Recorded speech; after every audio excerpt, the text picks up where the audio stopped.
Okay, now we're official. All right. Good evening, everybody, and welcome. This is the March meeting of the Nevada County Camera Club. And I know we've got several guests here, and we'll welcome you in just a moment. Our membership chair, Barbara Summers, will welcome you. I am Rachel Rosenthal. I'm the president for 2022. And as you just heard, we are recording. These meetings are recorded in their entirety and then posted on the club's webpage. They're usually available by Thursday or Friday of the week of the meeting. The delays most recently have been for copyright. YouTube stops them from being uploaded because of copyright infringement, which has been the interesting issue the last several meetings because of music that's playing in the background. Don't ask me, but anyway. Usually it should be just a couple of days, but sometimes it takes till Thursday. Kathy and I are also watching for background noise. And so if there is noise in the background, you may be muted, but you can always ask a question or mute yourself by pressing the space bar. And with that, I'm going to turn it over to Barbara, as I mentioned, our membership chair, to welcome any new members or guests this evening, and then I'll continue with announcements. All right, Barb, to you. Okay, welcome everybody, and good. It's almost evening. It's still light. That's nice. I like it. It's brighter in here for me. Okay, so we have a few new members that we want to introduce to everybody. The first one is Mary Good. Is she here tonight? Let me check over here. Mary, if you're here, raise your hand. Anybody see? I think that's Fred's wife, is it not? Yes, it is. He said he might be a little bit late tonight. Yeah. So okay. So the next person I have here is Sonia Wolf. She's here. Oh, hi, Sonia. There you are. Welcome. And just very briefly, could you give us just You're killing me. And tell us a little bit about yourself and what you like in photography. You have to unmute, Sonia. Hi. Hey, okay. There you are. Hi. Hi. I like wide angle photography. I have a fisheye lens that I love. I use all the time, and I like night photography and long exposure. And I just like going out and taking pictures for fun. Oh, well, you're going to be in good company. We have a lot of that here. Welcome, welcome. Brian Henley. Is Brian here? Yes, he is. Where is he? I don't even. He's on the list. I'm here. There you are. Hey, welcome. How's it going? I had to switch pages. There we go. Now I see you. Welcome. Tell us a little bit about yourself and what photography you're into. Well, I've been doing photography most of my life, and black and white landscapes are pretty much what I like to focus on right now. All right. All right. Good. Yeah. Let's see here. Who else do we have?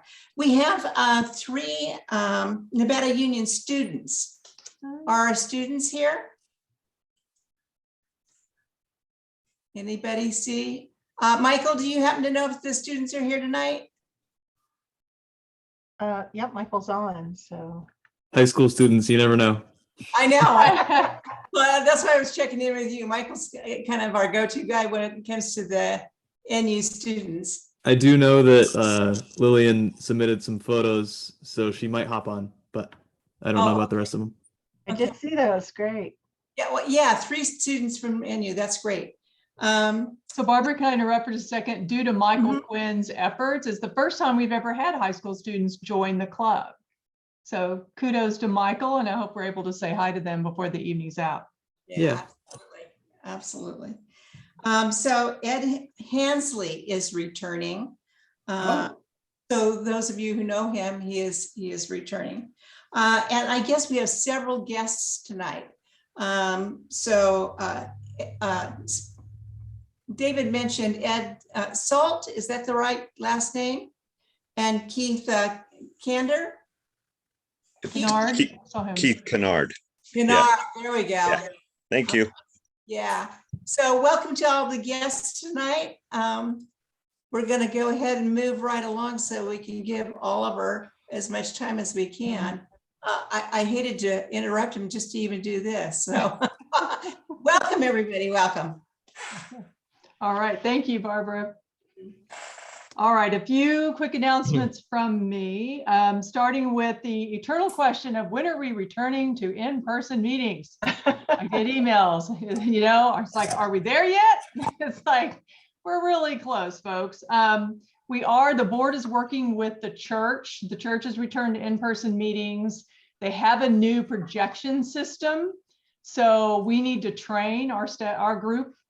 George and I think Mark, David, Fred are going to train on their new equipment to allow us to go back into the church. We are hopeful.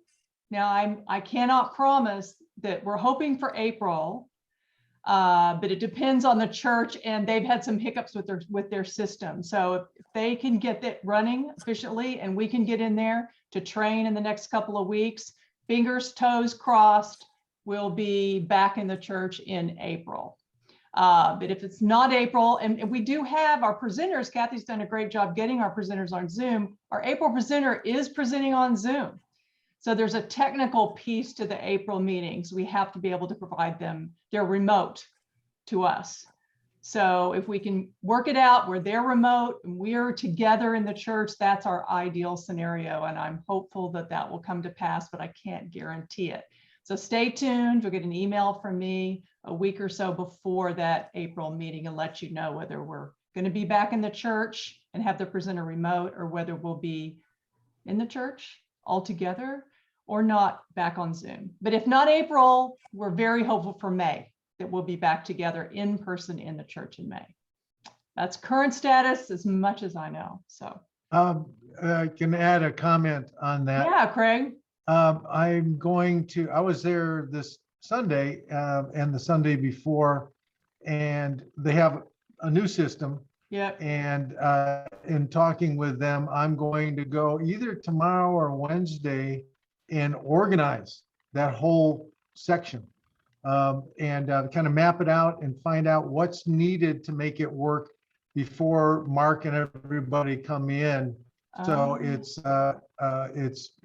much easier to understand and see what's going on. So I'll do some pre-work on that and also be able to understand what they have now. Okay, thank you, Craig. And Sure. Please check in with them too. That would be really helpful to them, I would think. Yeah. Okay. Yeah. Church just said we're not ready yet. Yeah, they're still Yeah. learning the system themselves. Okay. All right. Thank you. So stay tuned, everybody. Next announcement is it's almost photography month. We've been talking about it for so long, and we've already had one grand opening on the Granucci exhibition, but photography month doesn't actually start until April 1st. It's the month of April. So we got the early start with the Granucci exhibition at the Center for the Arts. We had a fantastic opening reception on March 4th. The Center for the Arts was packed. We got lots of nice compliments from the staff members, one of the most well-attended events they have had. And we've got, if you haven't been, please go. They're open Tuesday through Saturday, 12 to 4. The beautiful work of the club members there. I do understand some of them have sold. They've got red dots or red stickers on the title card, so you can look to see which ones those are, which one have the beloved red dots. And that Granucci runs through April, let me get the date right, April 16th. Pickup will be April 19th, and I'll send up some more information about that. So that's the first of the three things, the three events the club is hosting. Granucci Gallery was the first one. The second one is the on-camera challenge for the month of April. And the third one is photo walks. So I don't know if Kathy, do you want to talk a little bit about the on-camera challenge, you or Dave? Yeah, briefly, I would like to just remind people that drop-off is tomorrow and Wednesday at my house. And you should have gotten an email from me with my address and not directions, but address and phone number. So I'll be standing by waiting to collect your creative images or whatever you're going to give me. So that's it for right now. Just a reminder that the reception, sorry, Rachel, the reception is Saturday night from 6 to 8. And so please try and come, if you're in town, come on by and say hi and give kudos to people who have actually made it through the This challenge. Mark, Yeah. Mark, this is Dave Connell. Here, there we Hi. go. I got him. Oh, you got him. Okay, that'd be Yeah. great. He tried to call me and I couldn't pick up, so he's having troubles, I think. All right, so that's Photography Month and more to come on that. And again, if you haven't seen the Nevada County Camera Club's name out in all the media across Sacramento, that's thanks to Ann Westling. And check out, we're the only camera club on the list. It's photomonthsacramento.org. So check us out. We are out and about with the art centers and galleries of Greater Sacramento. Rachel, did you say April 19th is the day to pick up from Granucci Gallery? It is 8 to 5. Mhm. 8 to 5, 8 to 5. Yep, Thank and you. I'll send out an email on that if you're there. Okay, if you're in that show. All right, so next up is an announcement on an upcoming field trip, and Suzanne Hamilton is leading that trip and is going to share a little bit about the trip to Ananda. So Suzanne? Okay, yes, it's going to be on April 19th. And you should have gotten an email about it. We're going to photograph the tulips there. You have to purchase it's not going to be open just for the club. It's open to the public that day. So you need to pre-purchase your tickets, which are $10, and you can get them on their website. Once you have your ticket, go ahead and shoot me an email, which is in the information that Rachel sent out. And I can also put my email in the chat so that we can coordinate either meeting you there or carpooling from the Rood Center.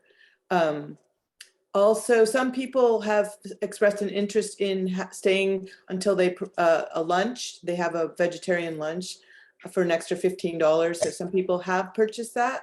You may want to do that when you purchase your ticket if you're interested.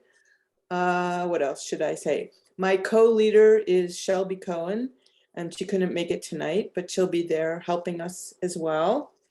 The 10 o'clock slot, which is the first slot available, is already sold out, but Yeah. you can, I think the 10:15 is still open, and so we'll make arrangements as we get in to send some people ahead, and then we'll meet at a certain time. But once I know that you have Well, this is an email. purchased your ticket, Um, then I'll send emails just to those people that are planning on attending. So I don't know if there's any questions, but hope to see you there. Okay, all right. Thank you, Suzanne. That's going to be a great one. That's usually just a really beautiful spot to photograph if you've not been, or if you have been, that's going to be a really lovely field trip. And thanks to Suzanne and Shelby for stepping up. Yep. Appreciate them doing that. All right, next up about our exhibitions co-chair positions with an announcement is Dave McClellan. All right, thank you. Dave, we lost you there. Oh, of course, that always happens. We heard that. Yep. I need to buy a new bandwidth. Yeah, as you probably all remember, Ellen Davis and I announced that we're stepping out of our roles as the exhibit and gallery show coordinators.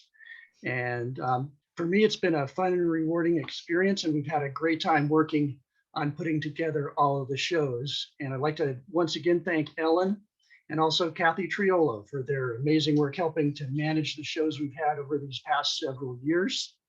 And I'd especially like to thank all of you who have participated in the shows. We owe it to you guys for making them so successful. And it's been an honor for us to be able to help you show your art. And so I'd like to introduce you now to the new exhibit and gallery show coordinators, Sheila Ryan and Bob Ogden. And they've offered to take over and be bringing us new and exciting ideas for gallery shows and exhibits in the future.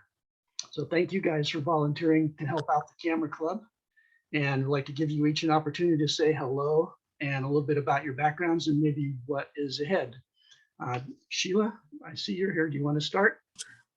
Hi, everybody. Yes, I'm looking forward to it. I've already been up to the Edward Jones conference room to see that space.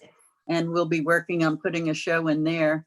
I don't see Bob here at the meeting, but he and I are going to meet on Wednesday. And so we'll get started figuring out what we have to do. We have excellent notes from Dave and Ellen. So we shouldn't have any problem. It's going to be a lot of fun. All right, great. Thank you. All right, Rachel.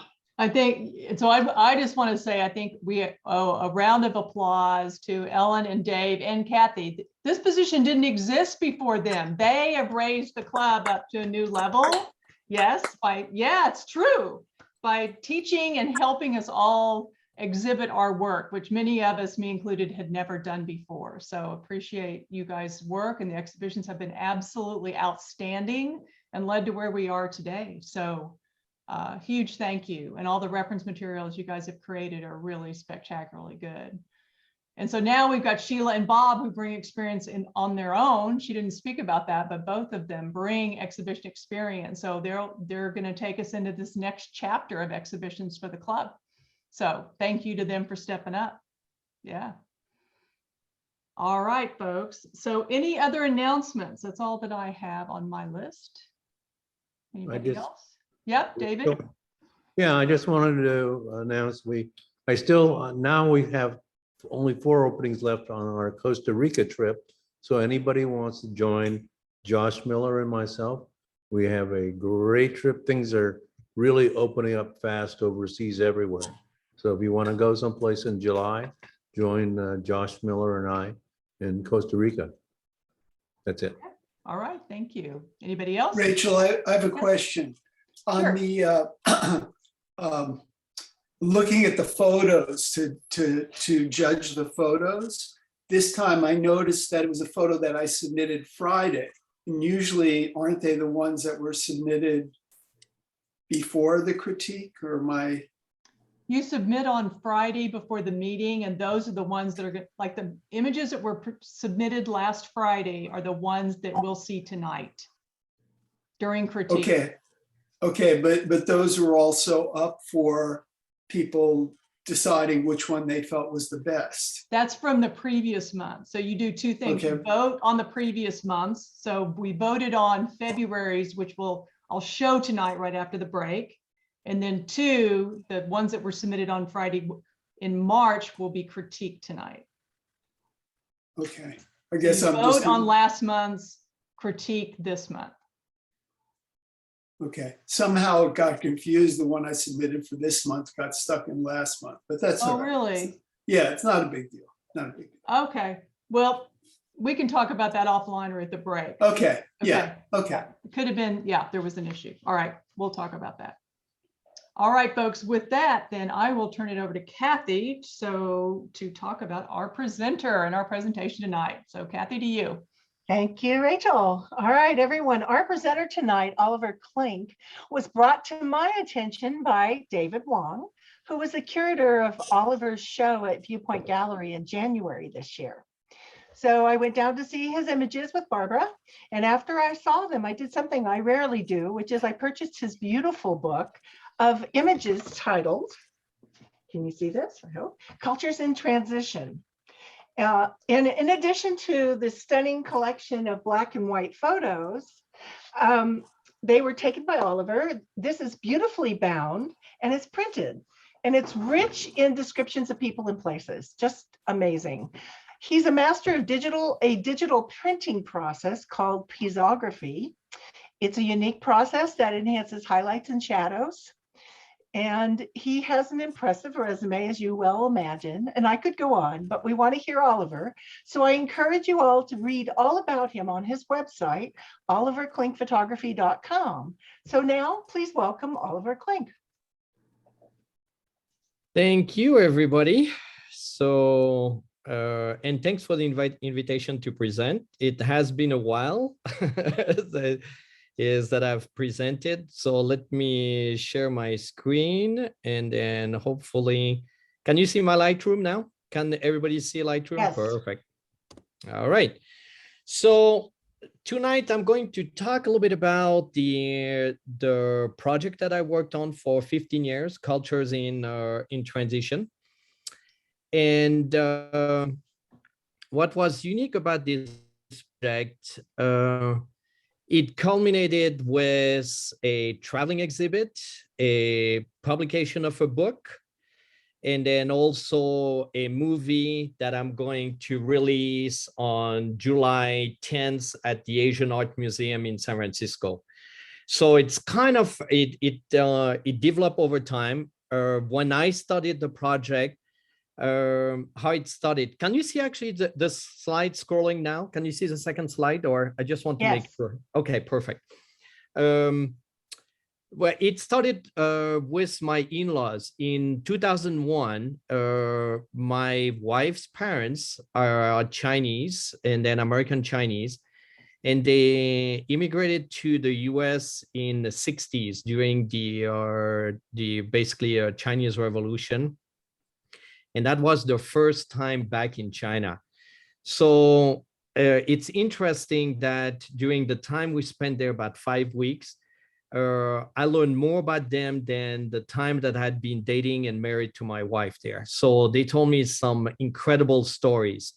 And then some of the stories were during the Cultural Revolution, is they when they got married, it was basically everybody was on food coupons, and they had gathered enough food coupons to give one candy to each of the guests that came to their wedding. So to give you the idea of the how it was in the 60s in China. And then from 2001, as you can see in green, where we actually traveled, we stayed mostly Eastern China, visited kind of the big cities, Shanghai, Beijing, Hong Kong, went to Xi'an, and then after went to the Yangtze River, was able to actually sail the Yangtze River before the famous dam that they built, which was very, very impressive. And then at the end of the trip, is basically my father-in-law told me he couldn't really recognize China. Things had changed really, really fast already in 2001. So you can expect from 2001 to basically where we are right now, is China basically progressed at the speed that is unbelievable to us. And then he basically mentioned one proverb that was really, really important to him. He said, is when you cross the river, you need to feel the pebble under your feet. So what he meant is you need to enjoy basically the tradition of China, and then find those places that basically reminded him of what is real China was. So for the next year, I did do 2 additional trips on my own to China, tried to look for those places there that he thought were kind of really unique. And then every time I was coming back home with images, he said, oh, wow, this is kind of pretty amazing. And that basically led to about 40 trips that I did for that project. So the project encompassed Mongolia, China, Myanmar, Bhutan, India, and a little bit of India.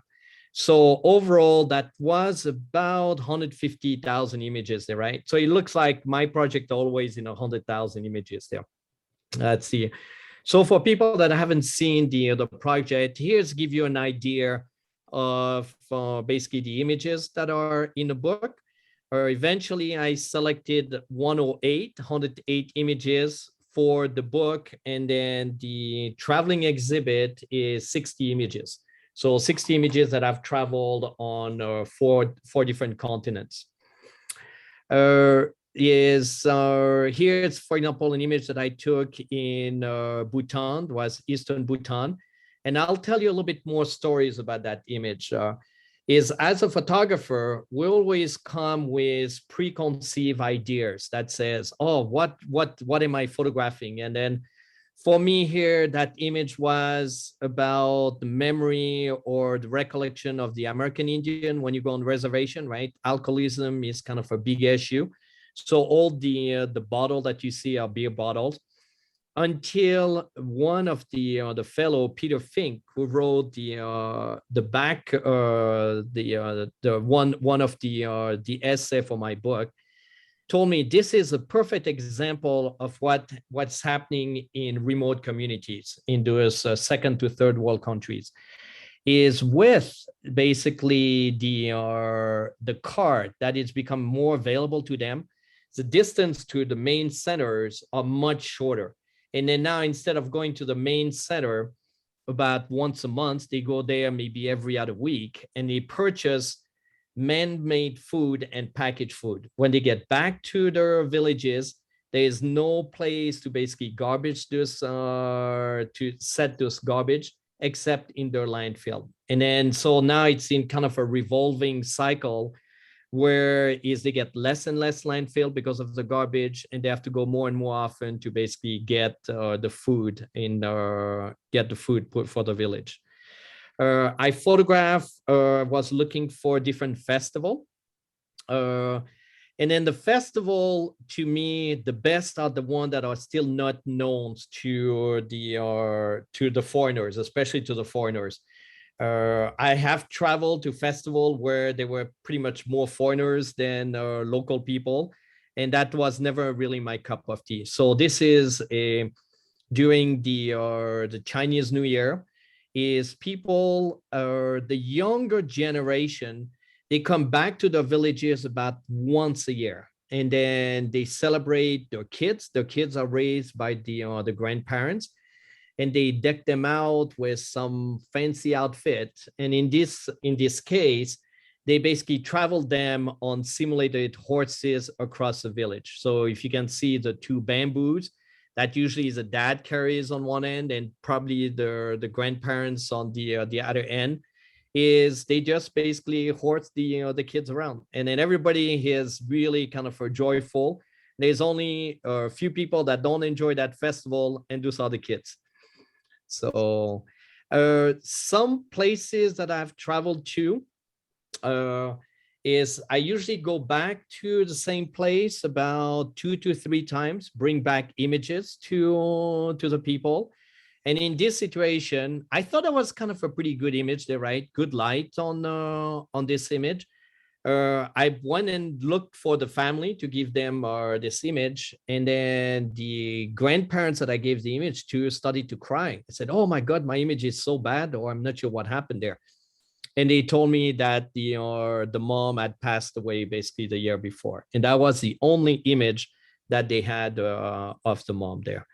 So sometimes when, again, you travel, it's not just about taking your own images, but it could be a documentary image that will resonate with the local people. I like to work with light, and then especially as I can print with that special technique, the pisography. So just in a few words, pisography is I mix my own ink. So instead of printing with color ink, I print only with black and white ink. And I create recipes so that I can draw a little bit more shadows and highlights, as it was explained just a short while ago. I do work both with natural light and artificial light. So in this case was purely natural light. But here was unique because I got 2 sources of light, one front, and then one I opened the door on the back so that I could get more separation on the back of that little girl. Is in this situation, that was a artificial light. I use about 4 flashes. Is one that is located right behind the pillar. It was actually pitch dark. That room was really pitch dark. Right behind the pillar is one of the flash, a globe. And I have 3 flashes in front to either lit the people or lit the ceiling. And then what I do like about working with artificial light, it takes a lot longer to basically create the image, but I can create really a good atmosphere, the atmosphere that I'm looking for, and that is representative of the location. Working with artificial light doesn't mean only flashes. I work a lot with candles. In this situation, typically when I work with flashes is always on a tripod because I like to shoot at really low speed. Even when I'm handheld these days, I probably can shoot at about 1/8 of a second with the camera that I have. And that's one thing that I highly recommend is try to know the boundary of what you can do with your equipment. Here was an interesting story. That's a monastery, a private monastery in Bhutan. If people have traveled to Bhutan, the challenge is most of the monastery open at 9 o'clock in the morning, where all the chores are already done. And then the monks are either in prayers or in school. In this case, I was the first Westerners that stayed in that monastery. And then the idea was really to photograph that early morning prayers when they all go on the main square and pray. So how was I able to align all those people? It took me 3 years to get that image. So the first year I was there is I had a really difficult time to basically gather the monks. By the time all the monks were there, I was too much in a rush, not prepared, didn't really work. So the second year I decided, I said, well, if I put some rocks on that playa, and then I ask a monk to just go sit exactly at that rock, it would be really phenomenal. Now you have to imagine is I'm photographing that at about 4:30 in the morning. And it gets really, really dark. So every little monk were basically kicking the rocks, and then they were still not lined up the way I had basically imagined. So the third year, I brought some candles with me. And then so I put candles everywhere on the playa, and I asked each monk to just sit behind the candle and then to carry the candle. And eventually it worked out. So 3 years to basically make one image there. So still in that same monastery there is working the light. It's very difficult to photograph in a monastery because the painters usually tells the stories, their stories about the location, the monastery, about the religion, the place, and they don't like to have images basically published. Now, what was unique is after my first trip to Bhutan, on my flight back home, I was sitting next to a painter. And then I asked him, I said, oh, you paint, what do you paint? He paints basically monastery with his dad. And then I asked him, he said, well, have you thought about guiding in Bhutan? I said, well, not really. I said, well, you could become my guide. And then we became really good friends. And since he has been my guide in Bhutan. So typically my guides, when I go to foreign countries, are not the typical guide that you find is someone that has really a local ties. And then in that case, he gave me access to private monasteries with remote villages that a normal tour guide would not basically provide me. The situation in that culture and tradition, I paid particular attention to what's happening to the young girls. Here again, we are in Bhutan. And then for them to be educated, they have to pretty much stay at the school and then in a dorm, because if they go home, there's too many chores that are put on them, and that basically limit the education that they can get.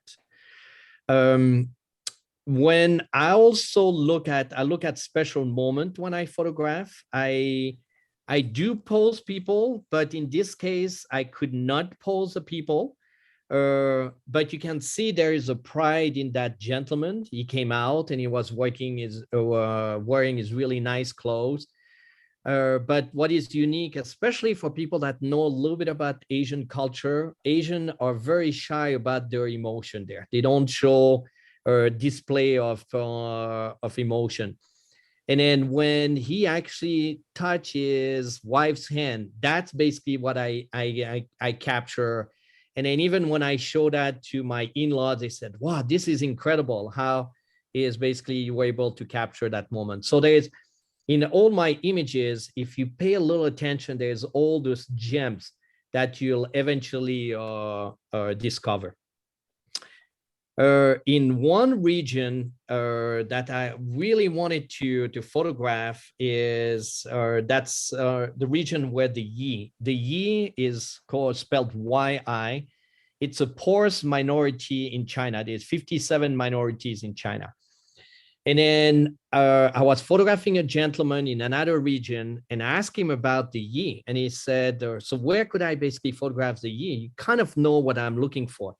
And he said, well, keep going west, keep going west. I said, well, any further information? I said, you'll find it.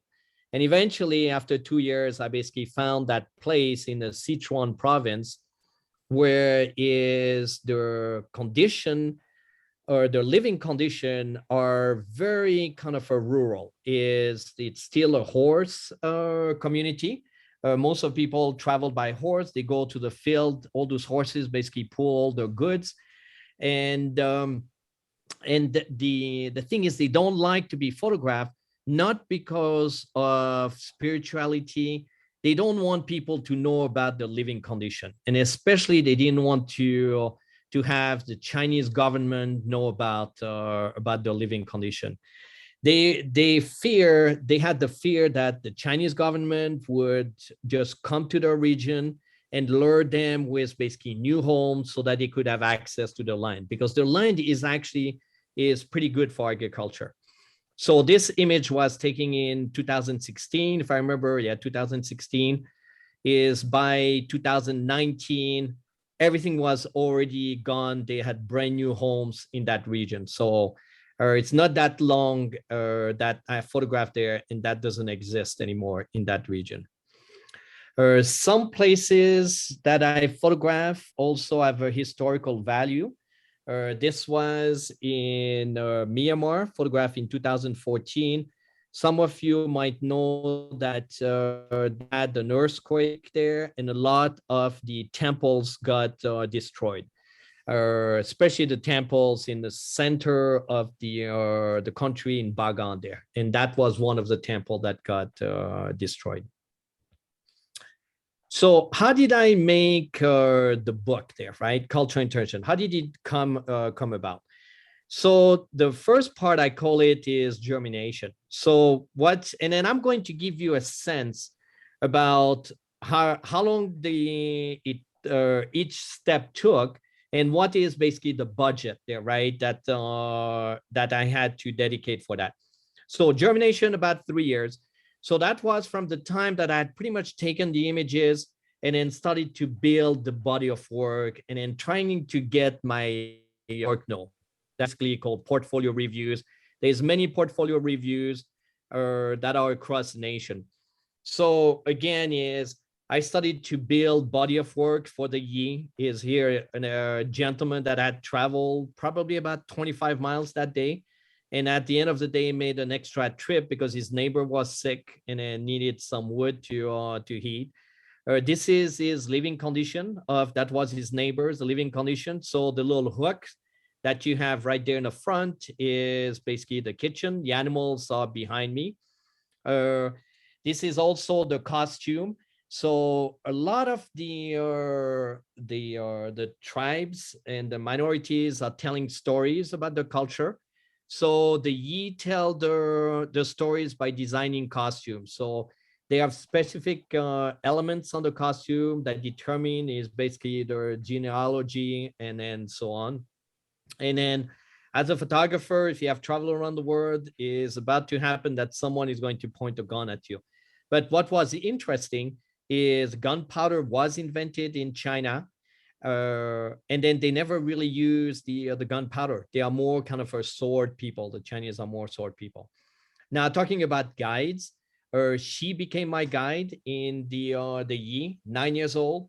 I gained her trust after the second year when I brought back images, and then she introduced me basically to a lot of the villagers. So 9 years old, taking care of her sibling. I mean, it felt that she had probably more life experience than I had myself. Again, the horse culture. In the remote places, they never had an issue with the one child that Chinese had for the longest time. But if they had more than 3 kids, the forced kids do not go to school. So typically you would see kids on the outside of the classroom, and those were usually the forced kids. In those places, there is a lot of things that you can plan, but the best images are usually the stop along the road. Here there was a stop. I saw that woman that was coming out of her house. It's really representative of the what's happening there, malnutrition there too, as you can see the little kid just basically eating. But what is very impressive is they always have beautiful doors. So you saw the inside of a house, an example of the inside of the house, but the front door is really usually phenomenal there. So now what did I do with all those images? I built separate body of work. So a body of work was about 15 images. And then I started to get published. So published in that case was my Modern Met. Is I got published with the Daily Mail in England. And then that was the foundation of basically what would be coming and how I could basically leverage making a book and then self-financing a book. Because the thing is, when your book comes out, that's too late to find your clientele there, right? So you need to basically build that clientele.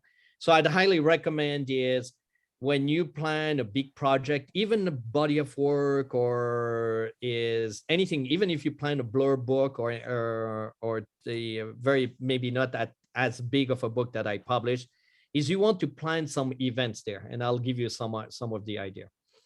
So I was basically already exhibited at APAD. APAD is a big exhibit in New York. I'm represented by Clampart Gallery in New York. I had an exhibit in Argentina, in Buenos Aires. Buenos Aires. Yeah. Buenos And then, Aires. once again, what was that? Oh, so maybe someone. And then it's basically what I spend a lot of time. So critical mass is something that you might want to keep in mind also for the Lucida critical mass. So every year they have or you can submit a body of work, and then they select the top 200, and then after the top 50, and the top 50 have usually exhibit at different places. Always good to basically, I think, enter contests. Like I do like to enter the Black and White magazine, still an incredible magazine if you're into black and white photography. And then more and more, I started to be published online too. Like for example, Simois is an online magazine in France that basically published my images. And then all this takes time there, right? Is you meet the people, and maybe 6 months or a year later, they contact you and said, hey, by the way, we would like to publish your image. So always keep in touch with those people, because you never know basically when they are ready to publish your images. So here's an example of a center that I visited on the East Coast. I was teaching there, and then I showed them the images. Now you saw that I'm showing images that have different version of it. So I wanted to show people how I basically build recipes. This was a black and white printing workshop that I taught. And then so they get the nuances on how you make or you eventually come to your final black and white. So rarely is my first print is a print that is going to be exhibited. So there is multiple iteration there that I do. I also travel in Mongolia, and then to photograph the eagle hunters, great nomadic tribes. As David basically asked me, I just returned like about months ago. So even if my project is done, I'm always trying to figure out, is there another angle or something that I didn't cover during my project? And in this case, I'm making a movie about them, which again is going to come at the Asian Art Museum in July.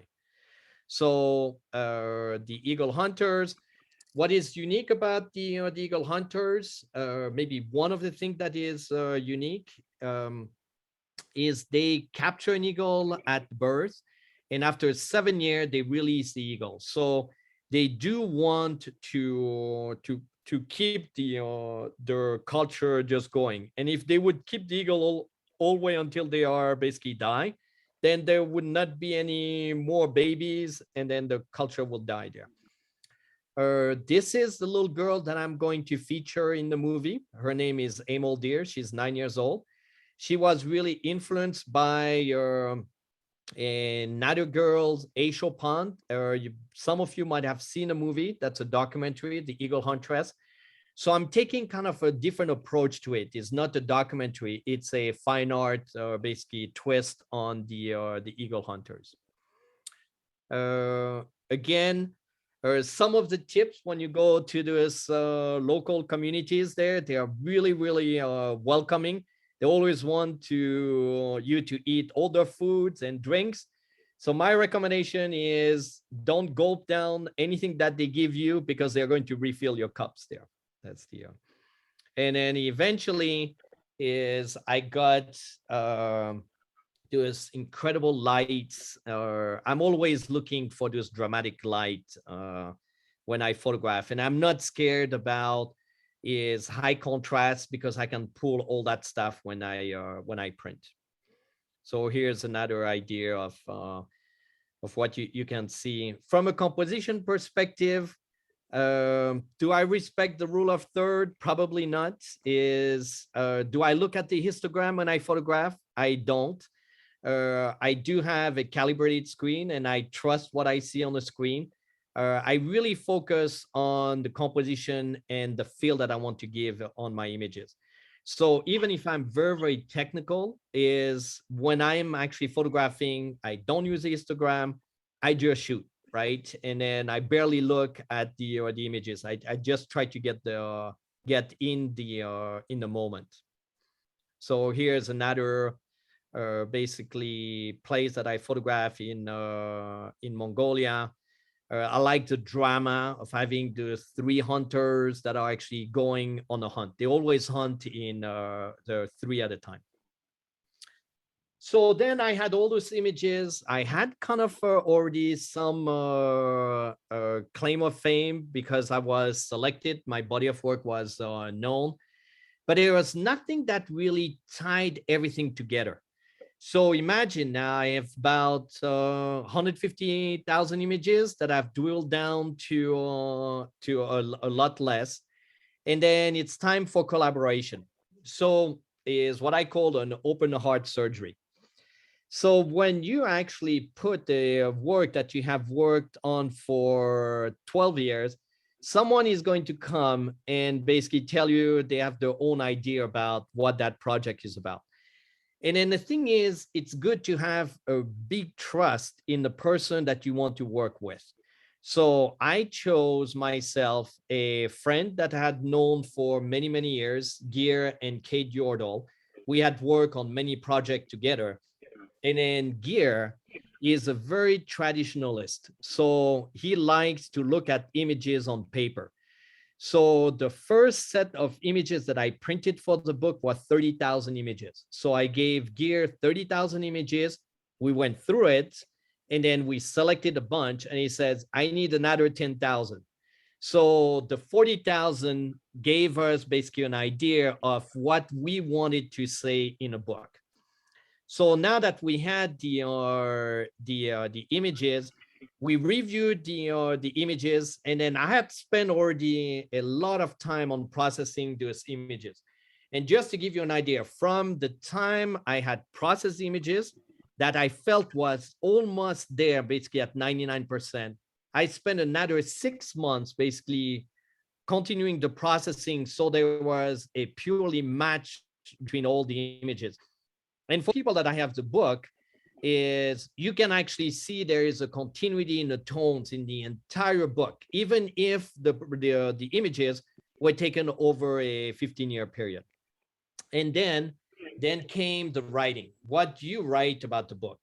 And then I think is what I always recommend to my students or participants in a workshop is try to take some notes when you are basically on your trip, because when you start and you have to write something about your images, the blank page is very, very painful. At least if you have a few notes there, that really helps.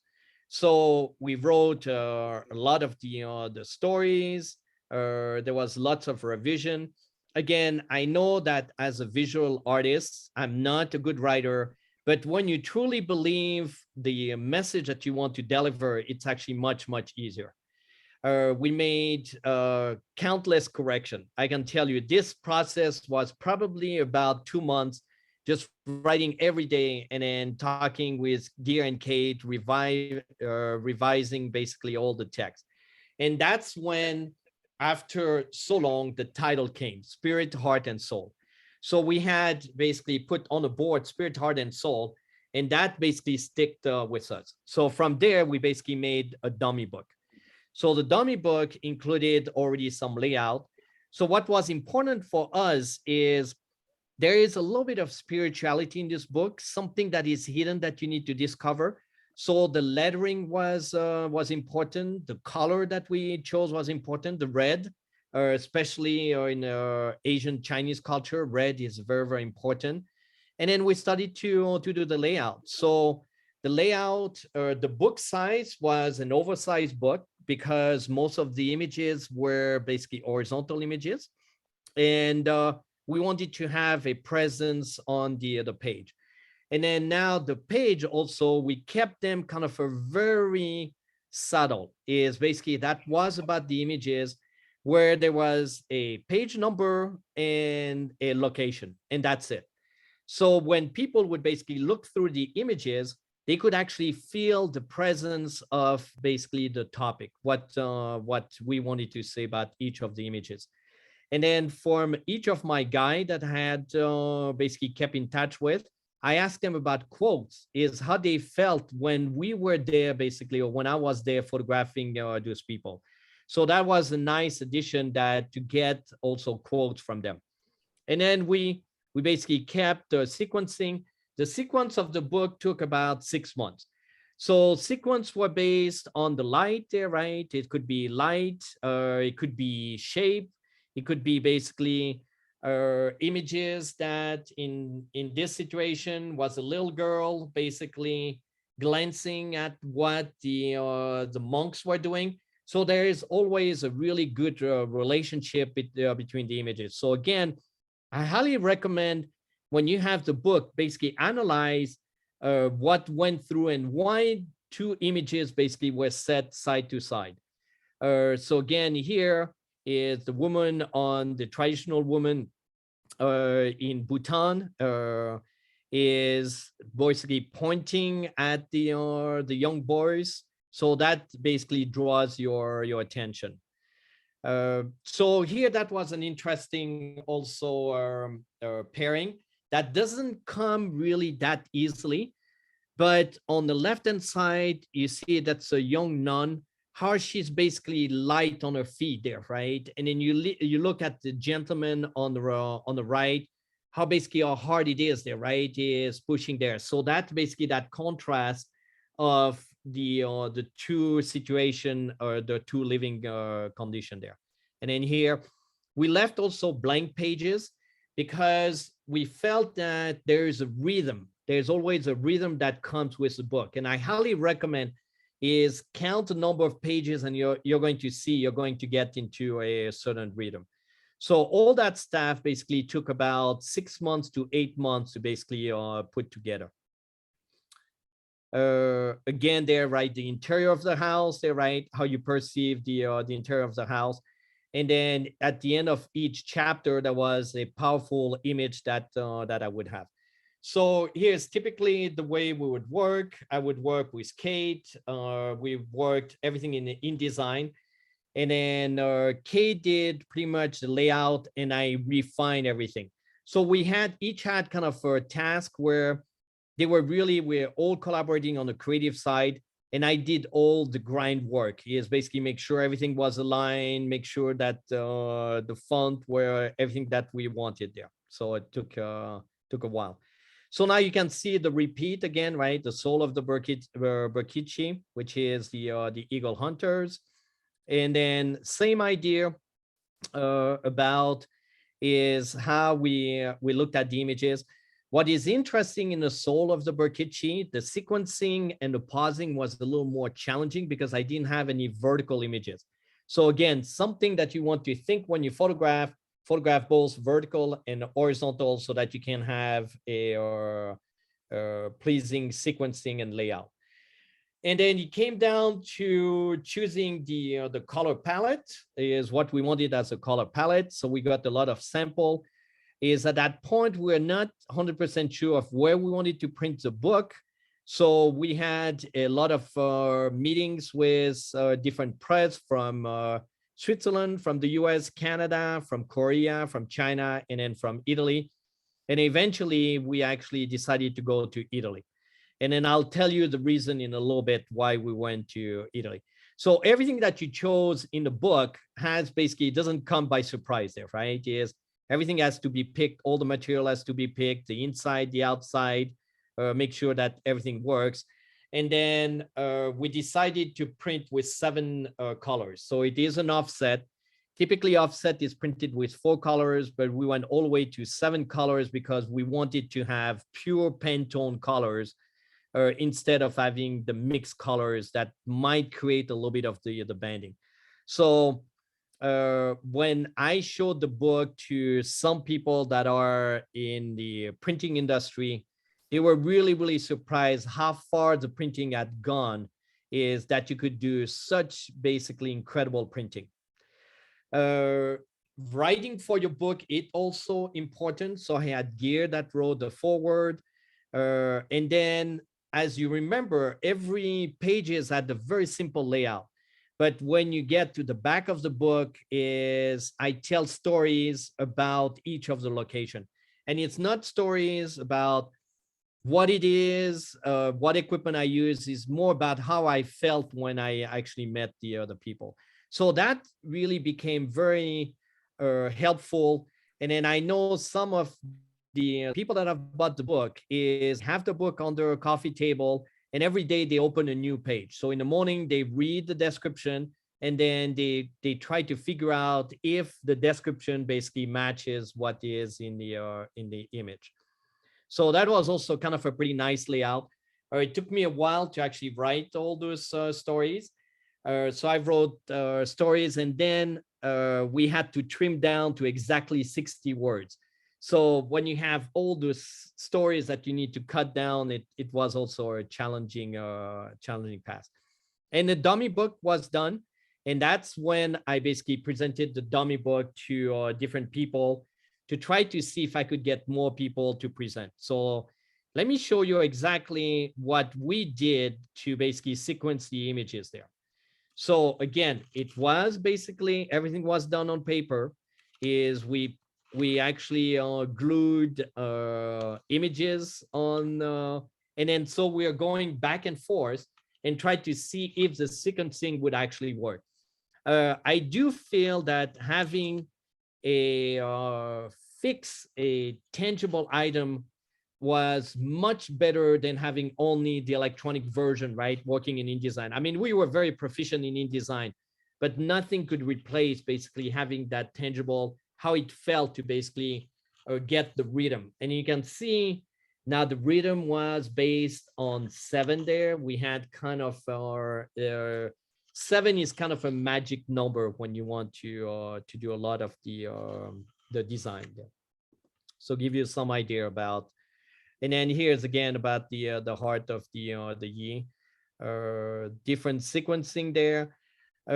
Again, is when you look at the blacks there, the blacks are really matching. If you don't own the book, I mean, I don't have that many books left anyway. But if you don't own the books, I would highly, highly recommend that you invest in there, especially if you want to see an incredible quality of what is possible with printing. So here you have condition like the images on the left. That was interesting. I've photographed in about 120 countries in the world. And then that's one of the few places in China where people had only 1 light bulb in their house. Even when I'm in the slums in Delhi or in Brazil, people have TVs and everything there. It's a very, very poor region there that I photographed. Some good analogy with basically the way people interact with each other there. And then horses, that was also, at that point, I was already starting to work on horses there, right? So you see, when you work on one project is don't minimize what your next project is going to be, because at one point he said, I want to move on to a different project.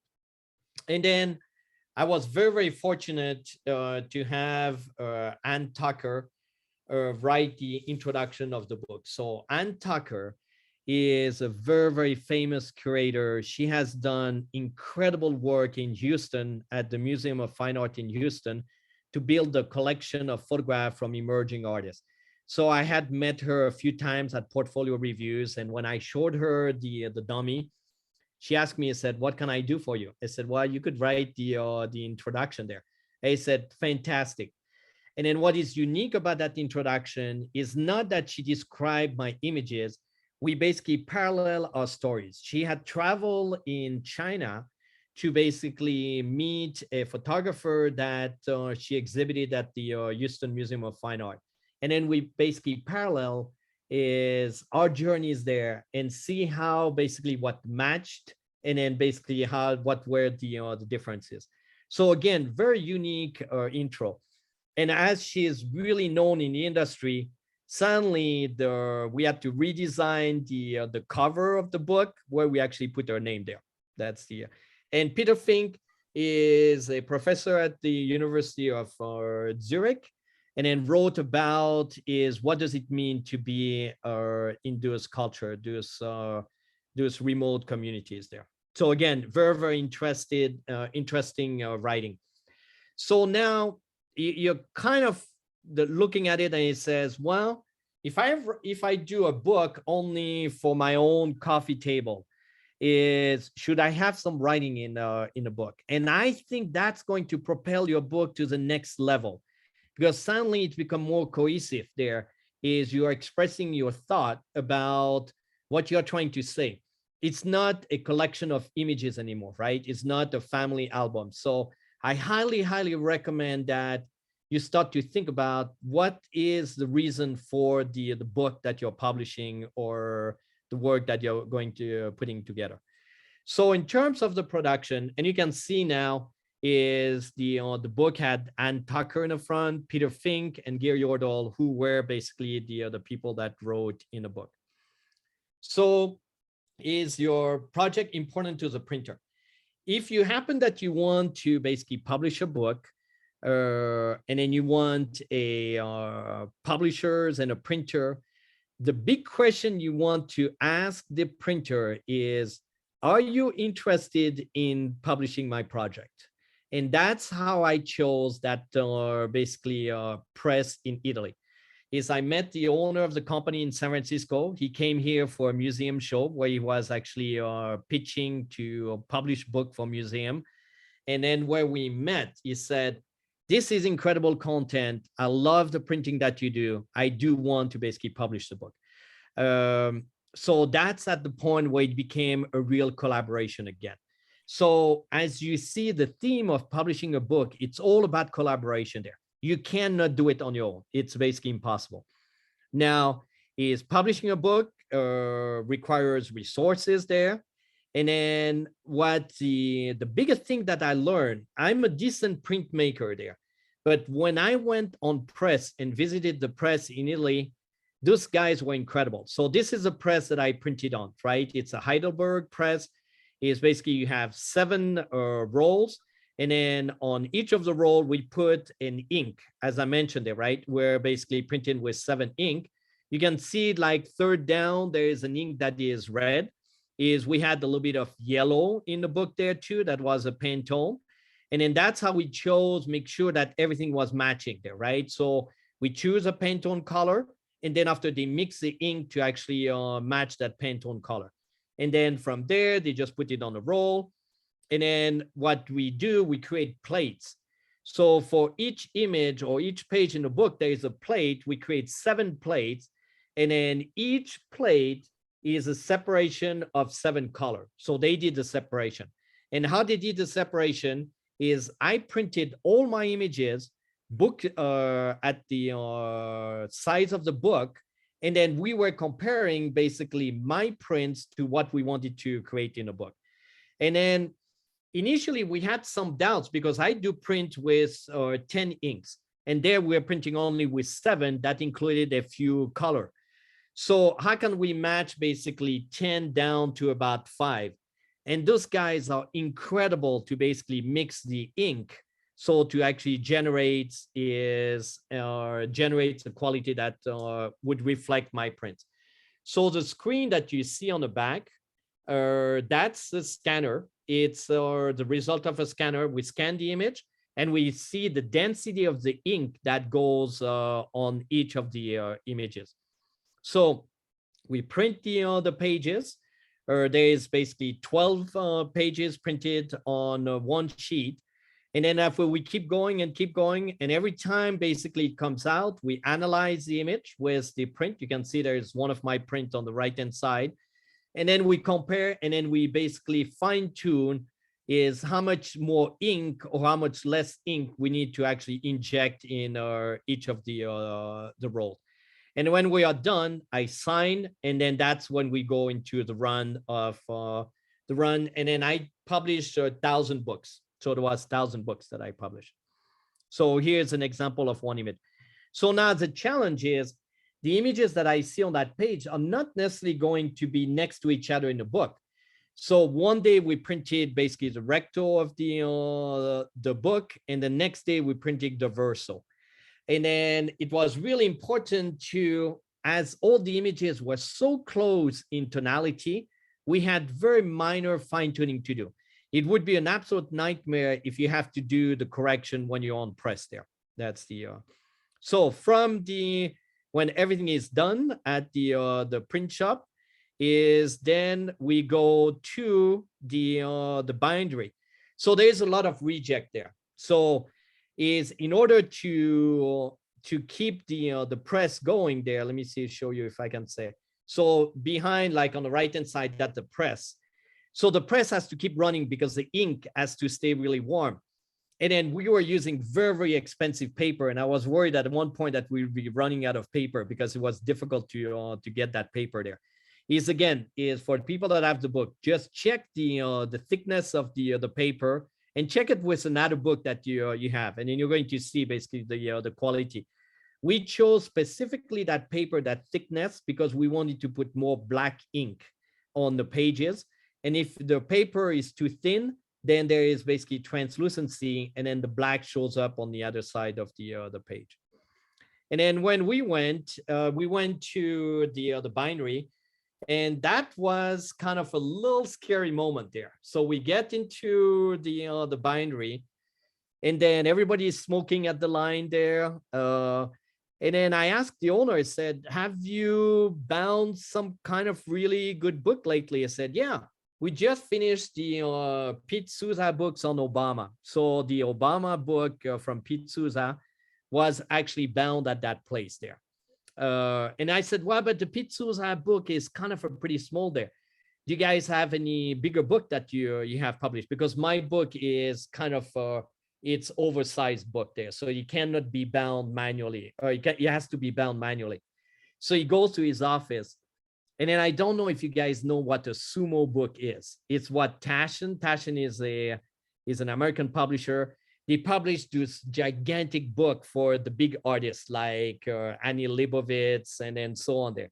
So he showed me that those guys are the expert in the sumo book. So we had kind of a little bit more kind of a good feel that they would do a really good basically binding. And if you look at the binding, it's really good what they did with the embossing, the debossing there. Again, there's a lot of time that we spent explaining the feel that we wanted in a book there. And then it was time to build the collector's edition. So with a kind of a design is we eventually created the box, is we did a triptych of 3 images because there are 3 chapters. And then the book started to be really heavy. So the book is about 6 pounds. So we had to reinforce the box. And, you know, every time things has to be modified, the budget gets hit there, right? And then when everything was done, is I wouldn't have cared less if the boat would have sunk on my way back. I had one book, and I said I was really, really pleased with what we basically created. So that's part of the collector edition. So I do print 3 images with physiography, and I cover them with vellum so that they are protected with vellum. So then the book was done. So you have a limited edition, 900 copies, collector edition. So what do you do next? So the book are about ready to arrive. And then the thing is, it's all about preparation there, right? And that's when I started to harvest my past. All the contact that I'd created with the magazine, with the newspaper, with the people that I'd met, with galleries. That was a time where I could go back to them and ask them, I said, now that I have a big project that's coming out, is there any interest in basically publishing my story there? So what I can tell you is 2 months is way too short. We were so busy into the production and collaboration to make the best book possible. We cut it a little short on the 2 months. I was very fortunate that from December 2018 all the way until the pandemic, the exhibit I had basically a full running exhibit at different places, from Europe to South America to basically the US. So I never had basically a downtime.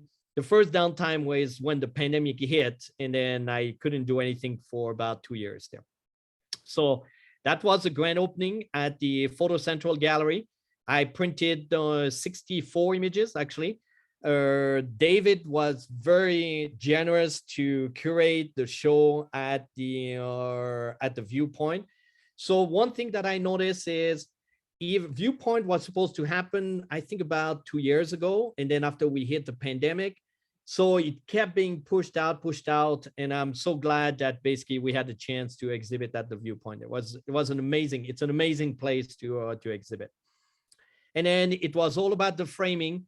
So the framing that I'd done was basically a shadow box with Italian molding, 8-ply mat, and then museum glass. So it was a lot of work that also I spent in terms of finishing the product that would match the quality of everything that we had done. And it's still to these days is, I had the curator from SF MoMA that came to my house this weekend. She looked at it and said, "This is incredible. We don't even do that at SF MoMA there." That's so I was really pleased to hear about what she had to say there. And then it was basically pre-launching.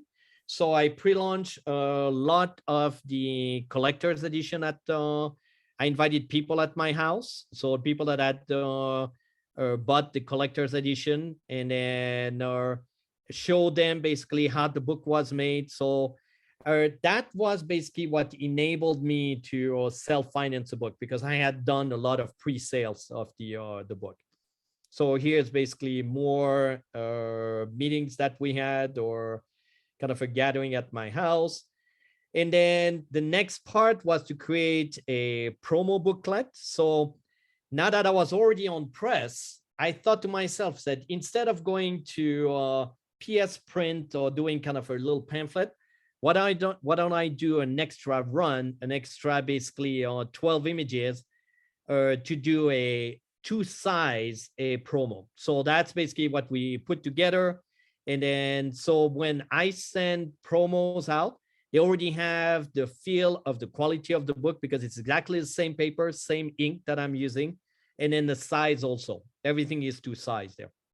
So that was, I think, probably at the end of the day, became about the same price as what I would have paid at PS Print, and then but in much smaller format, because we already had the press that is running there, right? So it takes a little effort to run the press.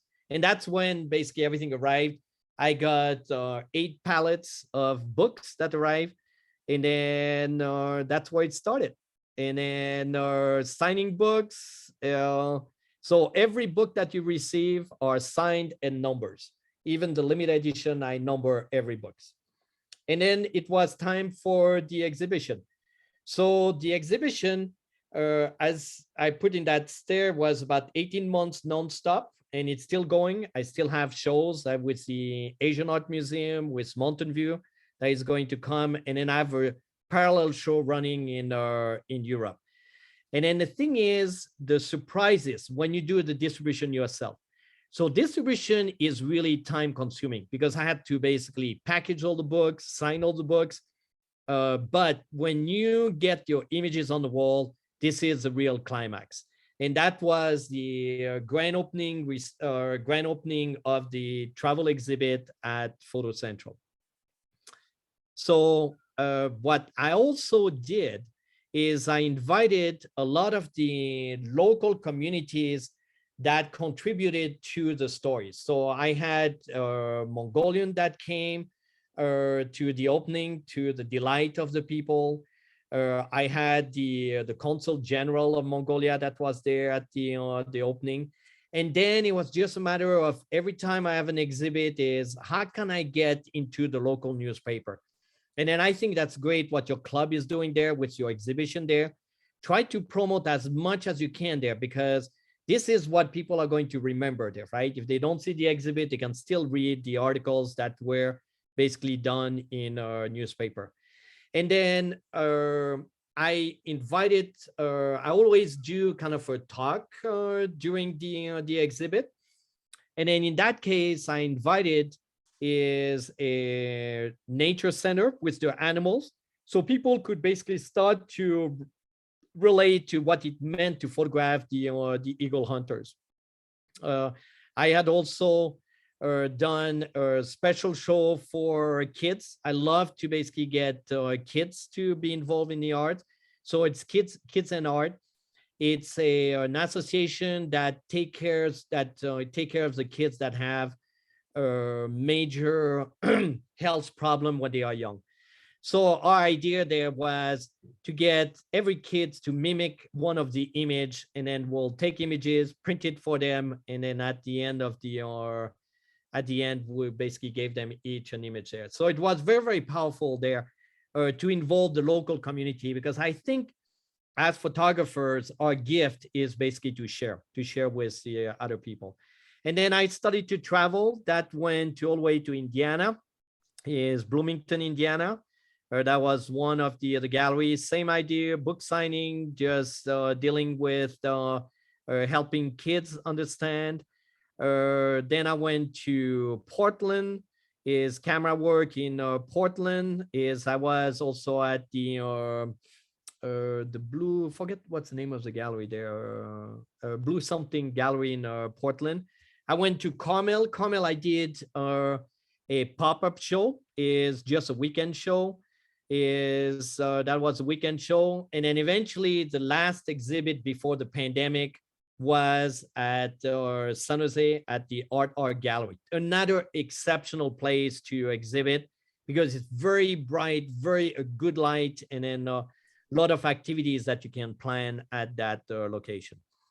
Then I did talk to colleges there too. Is a College Book Art Association. It's a show that says 20 image in 20 seconds. So you present 20 images and you have 20 seconds to basically tell your story on each of the image. I went to New York for a book expo. I did some talk in New York, and then did more with school there too. I did a lot of things with school, the Orange Coast Gallery. I love to present where there's photography department in colleges there too. So they had the museum, did a lot of talk. And then it became to traveling internationally with that exhibit there. So traveling internationally adds complexity. And then here you can see, I'm traveling on my own with my images in tubes, with books in boxes there. I had 8 luggages when I was traveling there, and I exhibited in France. So give you some idea, that's when I went to Paris there. And then I even do an exhibit at Le Louvre, the extension of Le Louvre in Paris. So everything was really fantastic. That's basically pretty much the end of the exhibit when I'm in Paris, and I had to drive all the stuff to my mom in Switzerland there.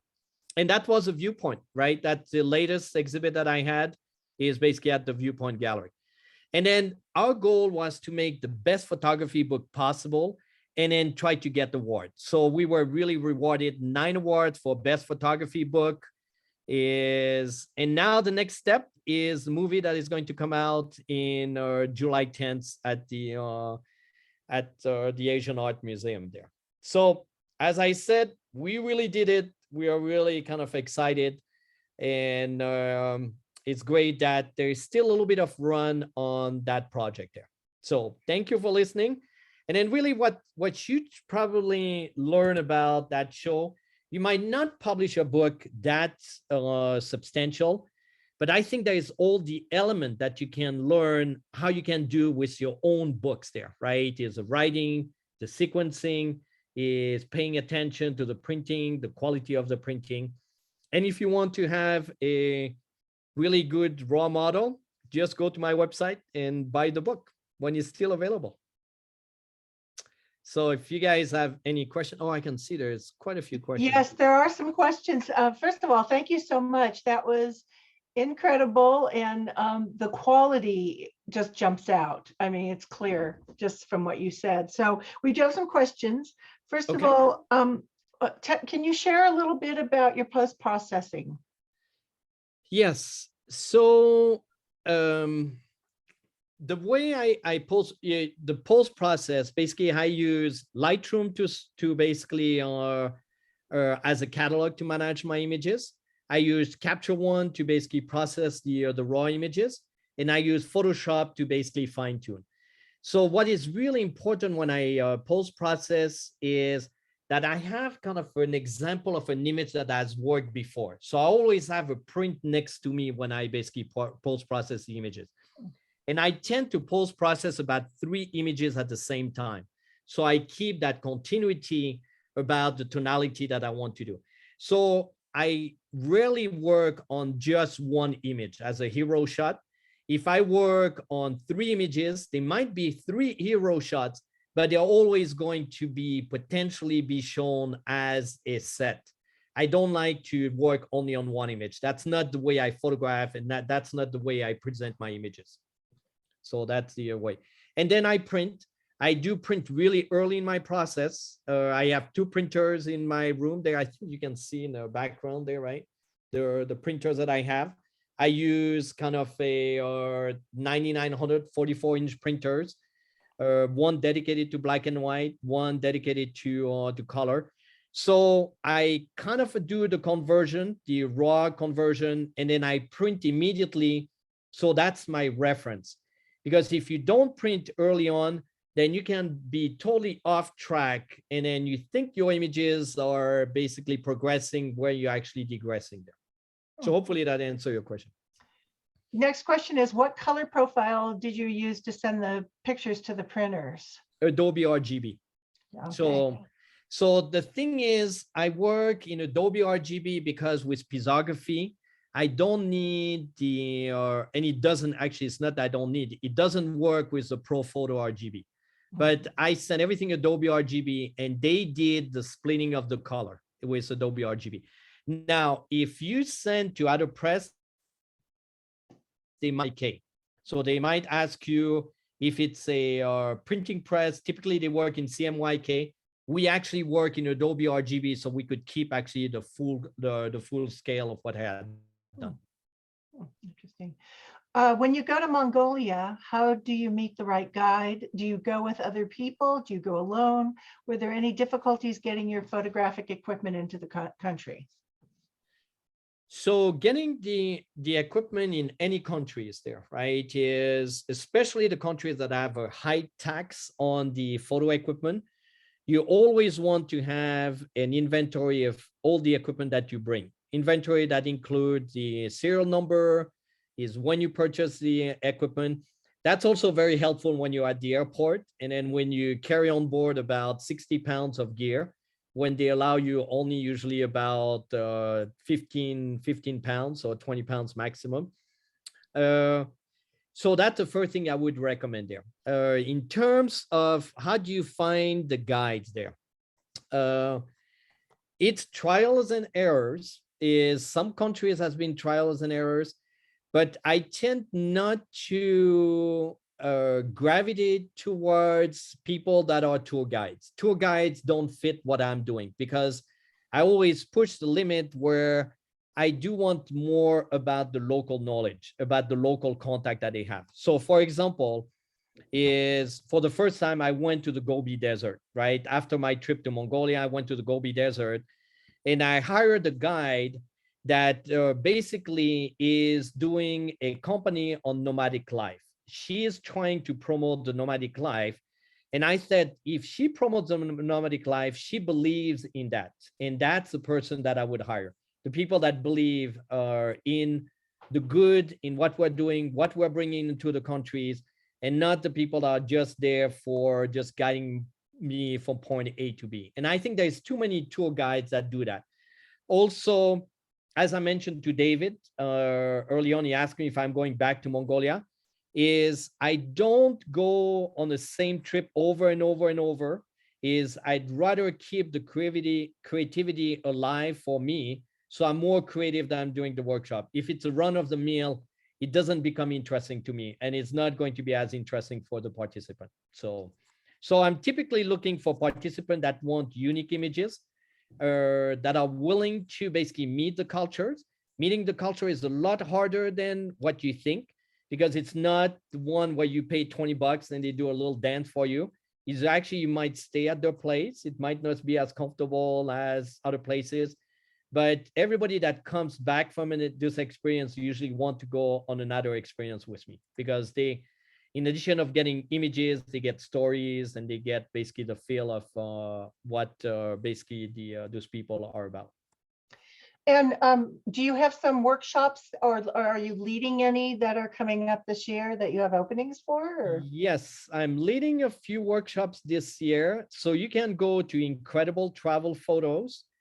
The workshop that where I'm going next is Italy, but it's sold out. So the Italian workshop is sold out.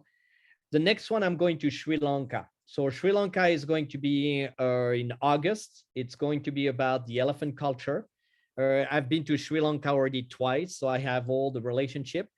And then we're going to photograph one of the largest, if not the largest festival of elephant in the world.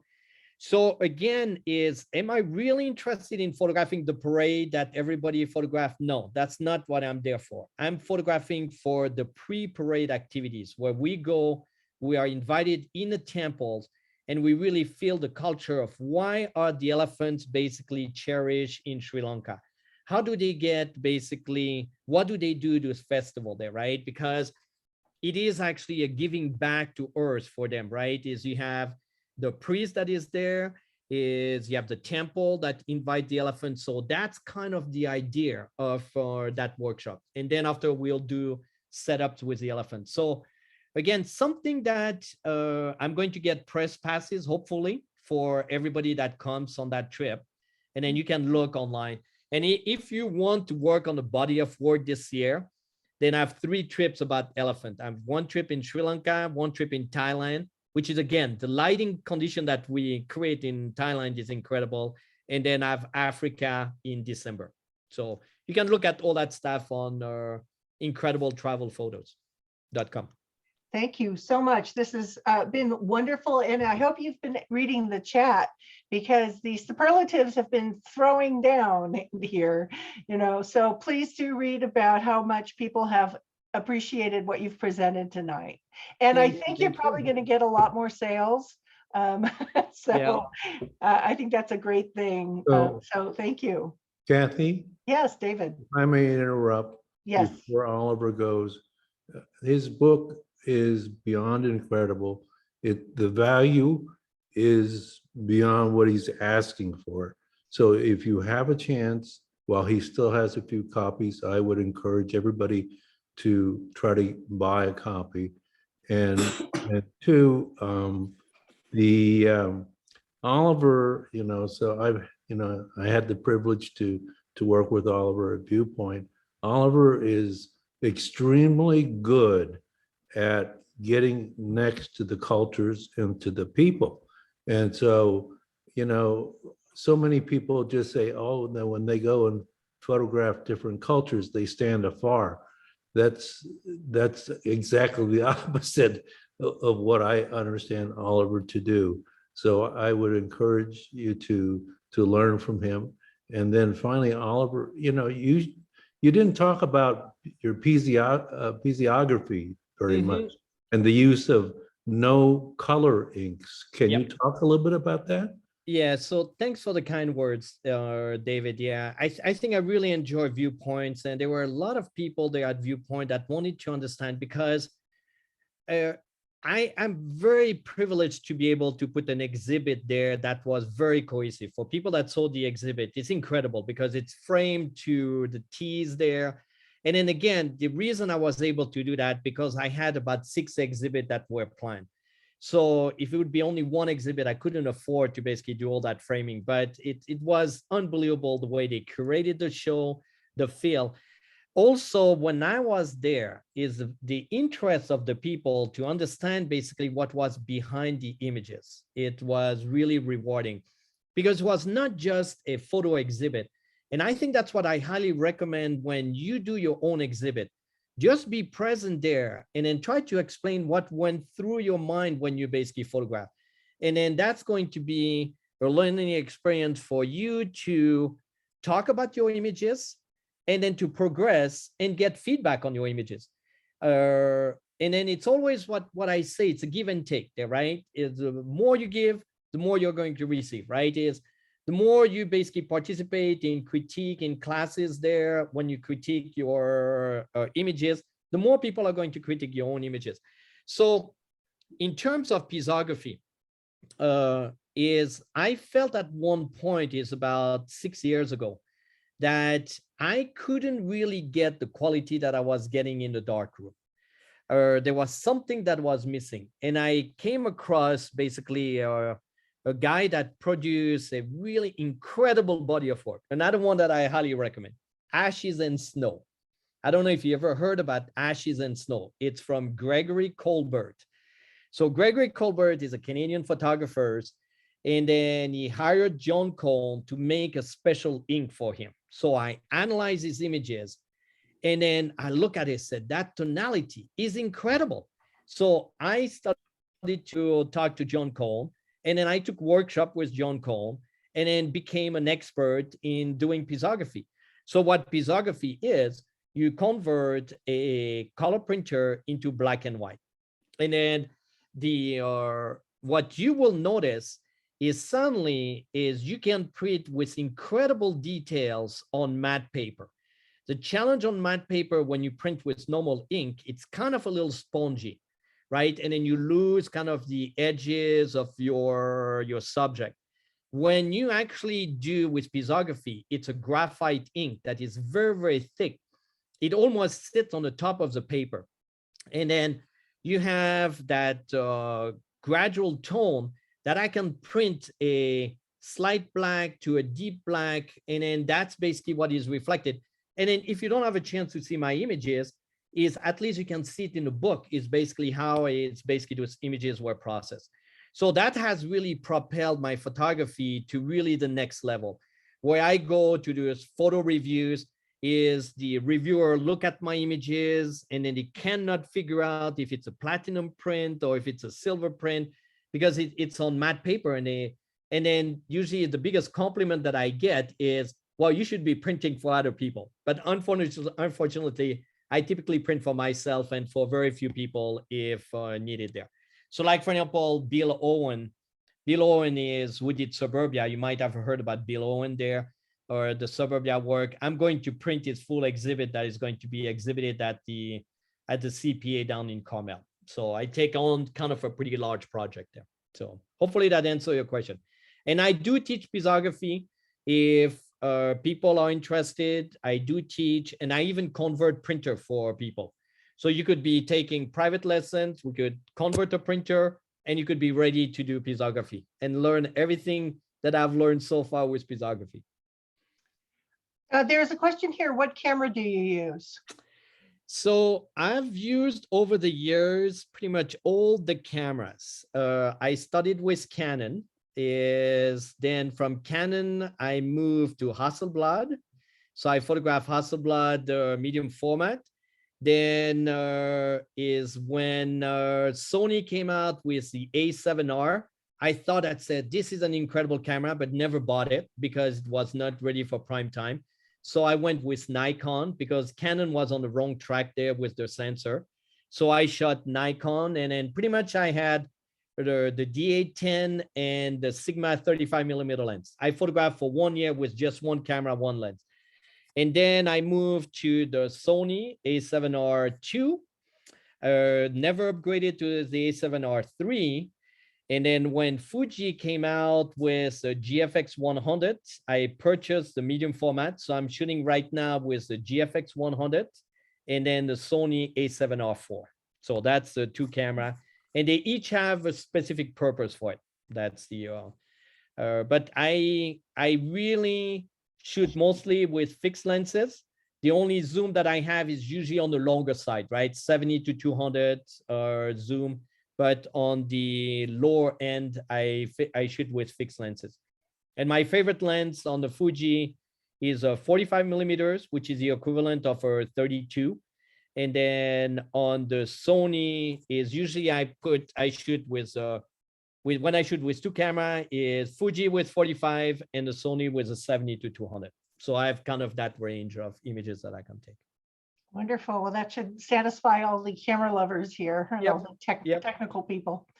All right, I think it's time to end, and thank you so much. This has been incredible. And I'm going to turn this over to Rachel. Okay, Thank thank you. Thanks, And I'm going to everybody. ask Oliver, could you stop sharing, please? Yep, I will definitely. Not that I really want you to, but you do have to take a break. It's true. Okay, folks, I need a deep breath. I tell you, that was incredible, Oliver. Oh my gosh, I've you. already signed up for your newsletter. So, Thank you. all right, so we're going to take a break. It is 7, almost 40. So let's come back in a little over almost 10 minutes, a little over 10 minutes, 7:50 on the dot, and we will start with announcing the winners from last month's photo critique and go into our critique for tonight. So with that, And we're our gonna take a break. critiquers. Pardon? Rachel, our two critiquers tonight are Ingrid Lockhart and Tom Quinn. Thank you very much. All right. Thank you very much. All right, we're gonna take a break. I will leave this open if people want to chat. And so we'll be back at 7:50. Super. Thank you. All right. And I'm gonna see if Dave Connell, are you on too? I had a question. Is he here?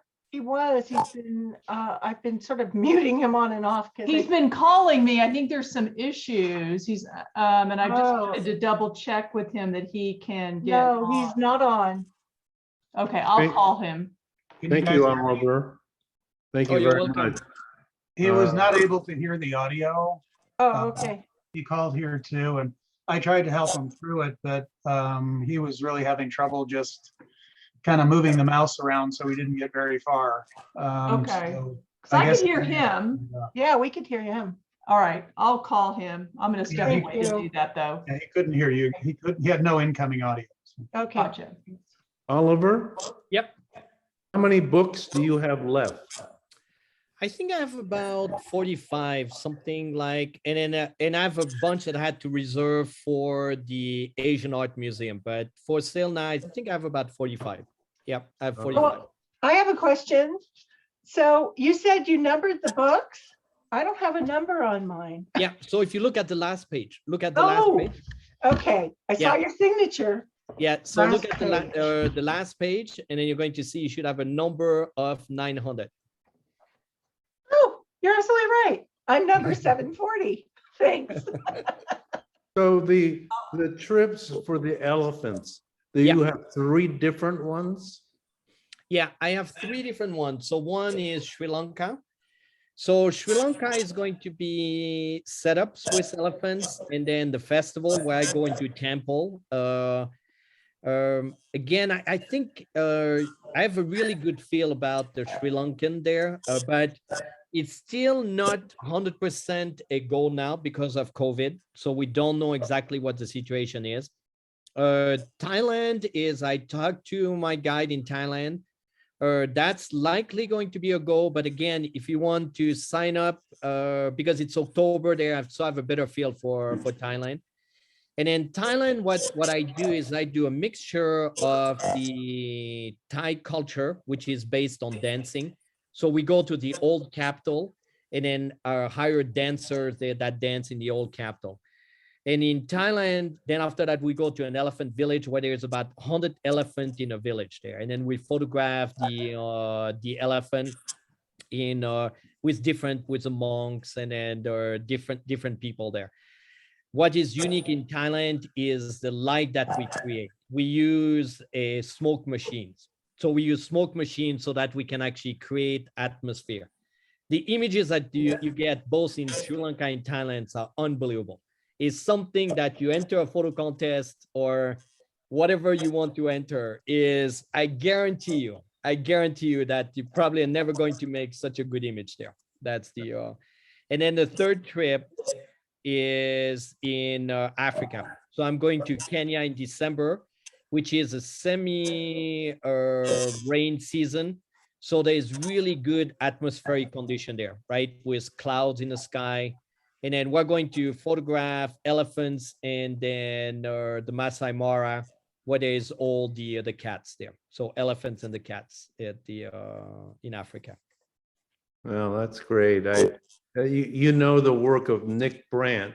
Yep, I do the work. No, yeah, he photographed a lot at Mboseli. Yeah, he photographed a lot at Mboseli, and I love what he's doing with this Big Life Foundation there. Yep. Yeah. So wow, sounds great. Nick Brandt is one of my favorite photographers. And a couple of years ago, I went down to LA for something completely unrelated. And I got unbelievably lucky that he had an exhibition there. And I had 4 hours of an afternoon free. And he was there to give a lecture and to see his images printed. I mean, they were 6, 7 feet wide. They were phenomenal. They were so beautiful. And so they're always emotional gut punch. Yeah. So Nick Brandt is really interesting there, right? Incredible photographer, did this first trilogy of the books there, which was unbelievable. Then he went on to photograph more meaningful, really meaningful about the dead animals that he found in Africa, right? The petrified animal. And then he did the Inherit Dust. So Inherit Dust is an unbelievable project where he actually went and then put his images on life-size canvas and placed those canvas where the animal used to live.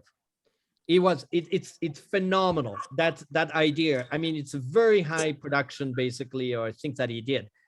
But everybody thought that he was doing Photoshop, and he had to explain to people, no, that was not Photoshop there. And then for some reason, he went and did this next project that was in color.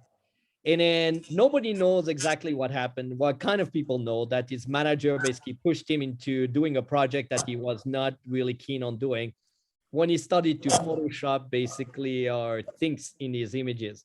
So I'm glad to see that he has another new project now that he came out with the book. And that's a really beautiful book too. Yeah, he's back on track with black and white, taking care of the animals. So, and I forgot what his last project called. I bought his book there. What was it? Yeah, it's another basically mind-blowing project there. So now, if this empty world. Yeah, this empty world, right? So now if you look at this empty world there, right? If you look at the paper that he used in his book there, right? If you feel the paper, is exactly the same paper that I use. Actually a little bit thicker than, and then we both are printing in Italy too. All these books are printed in Italy and then bound, I think probably at the same place there too. So, and it's the same size book. My book is the same size as that book there. Yeah. Okay, excellent. Yeah, no, God, it's such... Yeah, it's phenomenal. I would highly recommend. That's another book that I would highly recommend to own there. Yeah. Can I ask why Italy of all the places to print? I find that surprising. Yeah. So basically, they have really good papers. They have incredible papers in Italy that even the Chinese cannot get, or if they get, it's really expensive to ship to China. And their craftsmanship is really known in Italy, Germany and Italy, because what you have is they have apprenticeship, and then basically to operate those presses, it takes a long time to basically figure out how you handle the ink. And then like the people that I printed with in Italy, that's at Longo Press, they had been there for 15 years there, right? It's a really long. So I think it's not necessarily more expensive than other places, by the way, if you have the right project. But I believe the quality is far superior as what you can. I mean, even from Switzerland there, right? I was looking at Switzerland, is where the quality is unbelievable, but the price was basically not in my budget. I couldn't afford to print in Is it this one company in Italy or Italy in No, there's general? many companies, yeah. Many companies museum, in general. yeah, Oh, interesting. many museum actually use Italian press.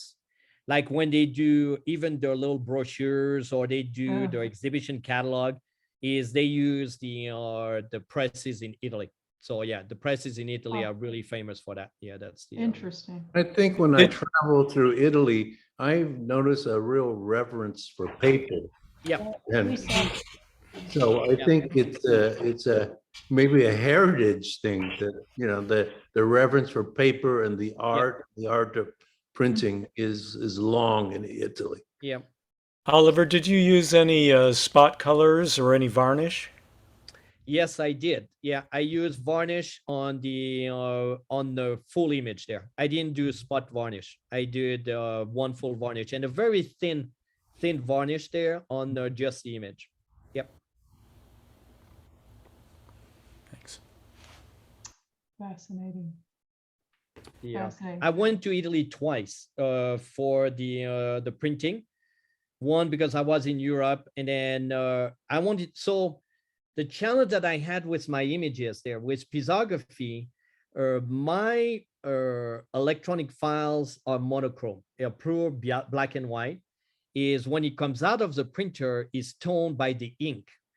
So we had to figure out how to basically tone a black and white image. And that's the reason why we use 7 colors to basically do the toning.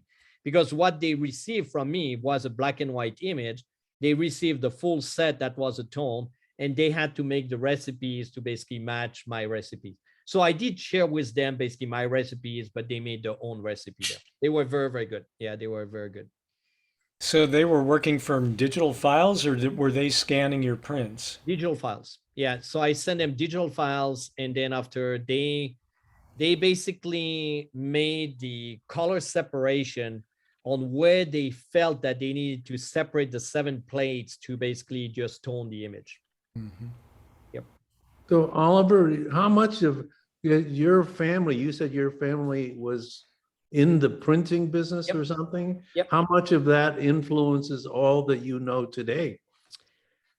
So I think it's my dad was working on a Heidelberg press there. It's called the Butterfly Press, where he was doing mostly commercial advertising work, but he printed some famous book like the entire Victor Hugo, basically a series of book.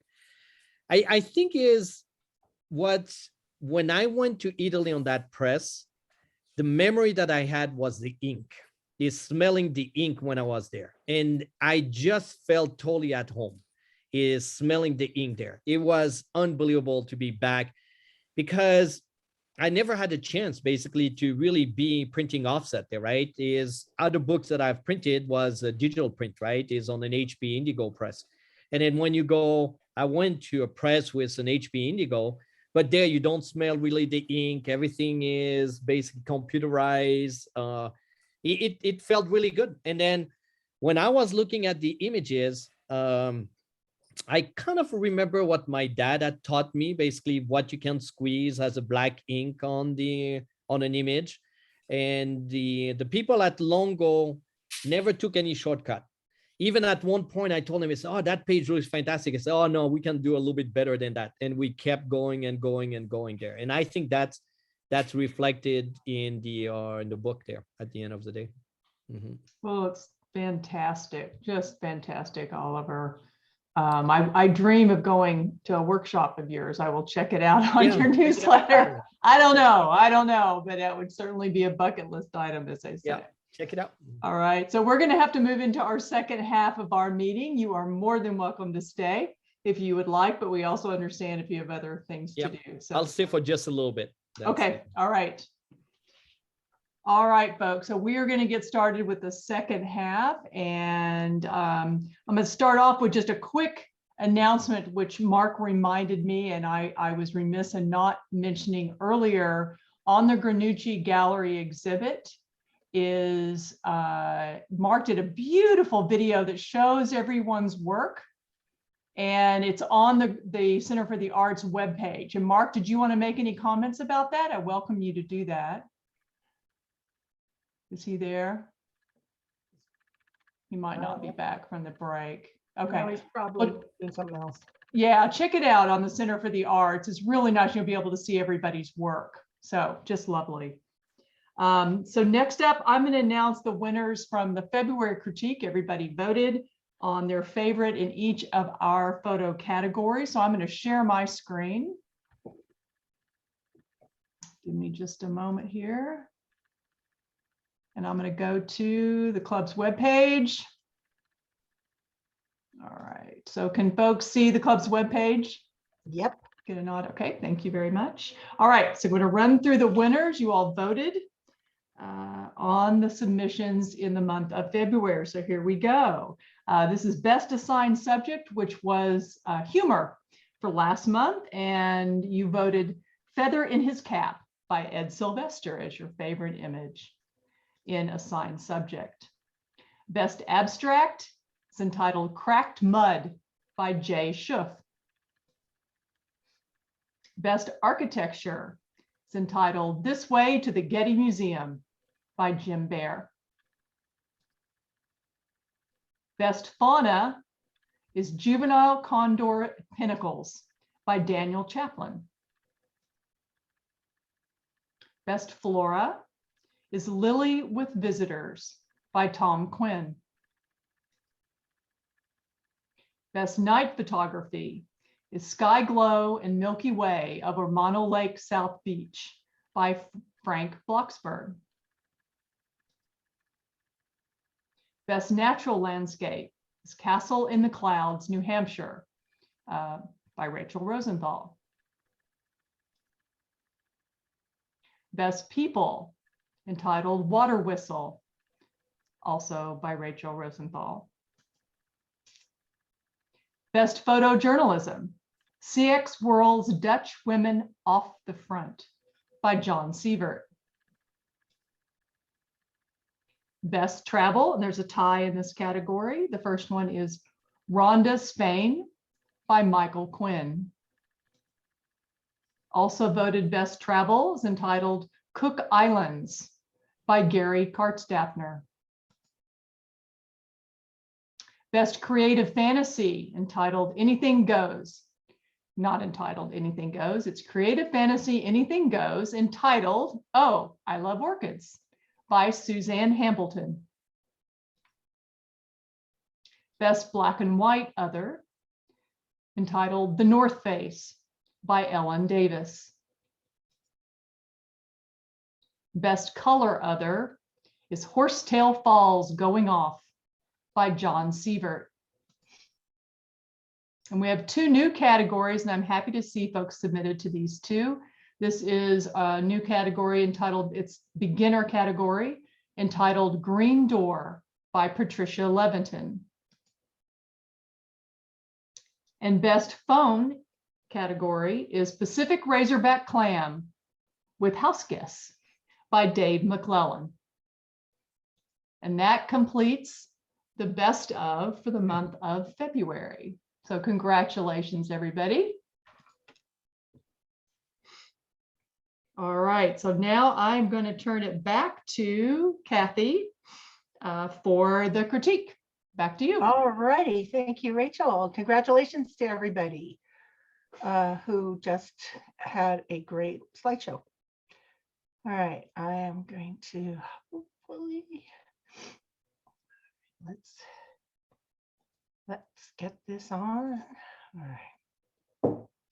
And can you just confirm that you can see my screen? Yes. It says assigned subject. Rain. Okay, excellent. So we have, thank you, Ingrid, and thank you, Tom, for being our critiquers. This is the assigned subject, and it is rain. This is Trio in Rain.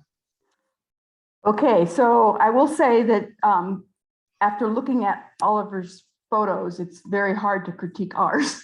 So, but this photo I thought was a nice depiction of a rainy day. I like the fact that there's three individuals and that they're in really good sharp focus with the background slightly softer. I like the fact that it's got two levels of people, the high umbrella with the two adults and then the child whose outfit is beautiful. I love it. The only comments I would make that I think might improve it a little bit would be to perhaps darken the background just a tad, and maybe a little bit of a vignette would help. But I think it's a very effective rain picture. So thank you. Okay. And this is by Craig Rorson. This is School Street Autumn Raindrops. It's a nice, almost abstract image. I'm a fan of these raindrop photographs and the circular wave patterns that they create. And this one does a nice job of capturing that, the subtle leaf. We have somebody creating interference there. I can't see anybody. Huh. I'm watching the microphones. I'm sorry. I don't see anybody. Oh, wait, I think it was Oliver. He's gone, he's off now. Okay. The subtle leaf colors underneath the water surface add a very nice element to this photograph. It captures the assigned subject well with the raindrops against those subtle colors. I would say that the gray asphalt. Kathy, I'm sorry for just one moment. Should I just mute everyone and try again and then unmute? Yeah, would you please mute Okay, everyone and then I'll unmute you unmute three. the three of us. Yeah, Okay. thank you. I'm going to mute everybody. Hang on. Mute all consistent. All right. Now. Oh, where's Tom? He disappeared. It's alphabetical. I've got it. Okay. We have Ingrid. All right, we're back. Let's try that. Hello again. How we doing? You know what? It's you, Tom. Sorry to say. Do you have two? Do you have two computers on near each other, or? No, I have two monitors going, but that wouldn't do it. And it doesn't seem to be doing it right now. No, it's fine right now. So why don't you just go ahead? All right, let's forge ahead. Yeah. Just finishing up on this photograph, I find the gray V, the asphalt. Oh boy, we're having trouble, aren't we? The gray V asphalt at the bottom is, I find it distracting and really feel that it doesn't add anything to the image. So you might consider cropping out the bottom where the asphalt is. If you look at that with that gone, I think you might find it a nicer image capturing the assigned subject of rain. Otherwise, a very pleasing image. Thank you. And this image is by Brad Oliver. And just to reinforce what we did not say in the beginning, our critiquers are volunteers and these are their opinions, and we're thankful for them to share them. Thank you so much. Okay, moving on. This is Rain on the Window. Okay, so I think this is obviously a very nice abstract capture of the drops on the window. They appear to be in pretty good focus, and they're very symbolic of rain. Not sure, but it might help if you used a highlight slider, tried to reduce the highlights just a bit to give a little more texture to the raindrops. The other thing that might help this would be to actually crop it square and make the drops actually a larger part of the picture, make a larger But I love the subtle colors in the background. The purple of the background is very attractive, and I think it's a great rainy day picture. And the maker is June Anderson. This is pond sprinkles. I think the nice subdued colors in the photograph add to the kind of moody feel of the drizzly scene, keeping with it the assigned subject. Much of the photo adds very little to the rain theme. And I wondered if moving left and getting closer to the water and reducing some of the lower right area of the photograph might enhance the sense of it being a rainy scene. Thanks for taking on the challenge of trying to capture a difficult subject. And the maker is Gary Kartstaffner. I have never had this problem with the audio before. So I know. I It's don't only when you talk. know. Sorry. Interesting. We'll just forge straight ahead. And Yeah, it's very fingers annoying. crossed. Right. All right, this next one is straight, no chaser. Now, This is a very simple minimalist composition, and I really like the contrast of the colors. Teal green is one of my favorite colors. It's a nice also contrast of textures, the teal being very rough and the tile at the bottom being smoother.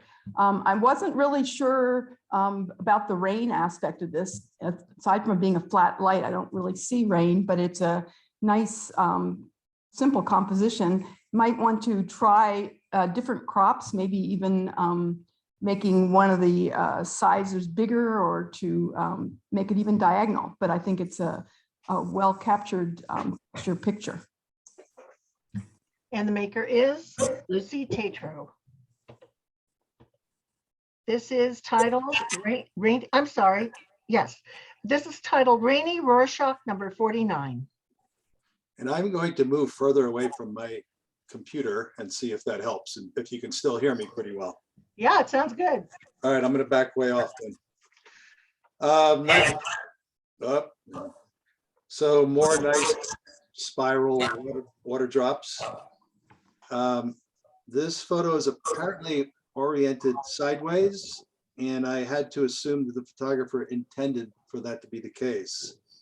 Looking at it in its correct orientation, turning my head sideways, I find the image actually worked better for me as a capturing of the rainy subject. The lack of focus on the right side of the image, which presumably is actually the bottom of the image in correct orientation, could possibly be cropped, bringing more focus to the more interesting center and left/top of the photograph. Sorry, we'll go back. All right. I'm sorry, Tom, did you want to finish? Or I was just going to say, lastly, I wondered about the color on that photograph, which seems to be unnatural to me, but I could be wrong about that. And perhaps the artist intended that particular hue.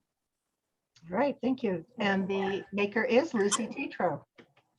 This next image is Rainstorm on the Dunes. This is a very nice diagonal composition where it really leads your eye from the bushes in the left up the dune to the right. Rainy or cloudy sky really says the whole story about the weather happening. I like the fact that the foreground is very textured, and it's basically three sections: the foreground with the vegetation and the dune and then the sky. And I think this is really a very effective capture of the mood of that day. So I think it's an excellent photo. And the maker of this is Tom Quinn. Well, hey. Surprise. This is titled Raindrops. I really like this image. Could easily have been submitted in either the flora category or the abstract category. It's entirely green, and yet it offers a wide range of hues within that green. The roundest drops add a nice contrast and add to the abstract feel of the photograph for me. They certainly hint at rain, the circular drops, and the title tells us they are indeed raindrops. But without that title, I don't think most viewers would know that and therefore question the degree to which it nails the assigned subject. It is, however, a beautiful macro photograph, and I love it. And the maker is Suzanne Hamilton. And the last one in the assigned subject category is Mountain View in Rain. This photograph has nice layers, I think. It's got the contrast of the very sharp bushes in the foreground with the somewhat softer trees, and then the mountain and sky in the background, which is much hazier. It's also got three, elements going right to left. So I think it's a very effective and well-balanced photo. I think the black and white selection or the choice to make it black and white was the correct one. I think it really does make it a much more whatever you want to call it, synergistic photo where it all blends together. And I like it. Thank you. And the maker is Jeff Ulstatter. We now move into the abstract category. And this is titled Water Flow Art. This is another image where I have to assume the sideways orientation was intentional on the part of the photographer, perhaps with the idea that it enhances the abstractness of the image. Viewed in correct sideways orientation, it's a nice minimalist image, but not particularly abstract. Sometimes in reorienting a photo can really help, but for me, this one just feels uncomfortable and sideways. I do like the colors, particularly on the right side of the photo with those stripes between the blue and the orangish colors. Thanks. Okay, and the maker is Shelby Cohn. This is titled Fence. Well, I love this type of subject, finding deteriorating, basically a wabi-sabi, which is the beauty of decay. And that's what this to me means to me. I really think that the vertical lines are very effective, and the transition of the color from the green to the yellow. I wish that the yellow, I guess it's lichen probably, was a little bit more defined and in focus, but I think that overall it's very nice, interesting presentation.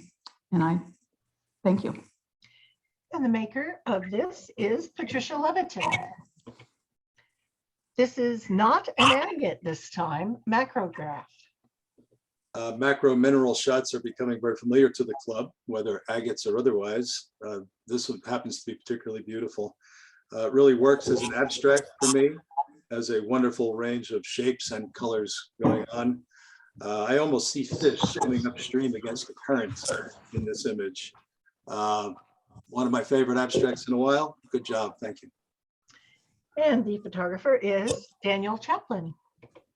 And the last image in this category is Jungle Reflections. I think this is a very interesting reflection, and I think the color contrast works very well from the bright green with the blue background over to the darker, ending with the red stripe.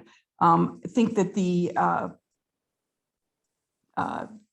vines really makes it understand that it's a jungle reflection, and I think it's got a very dreamy quality, and I like it a lot. So thank you.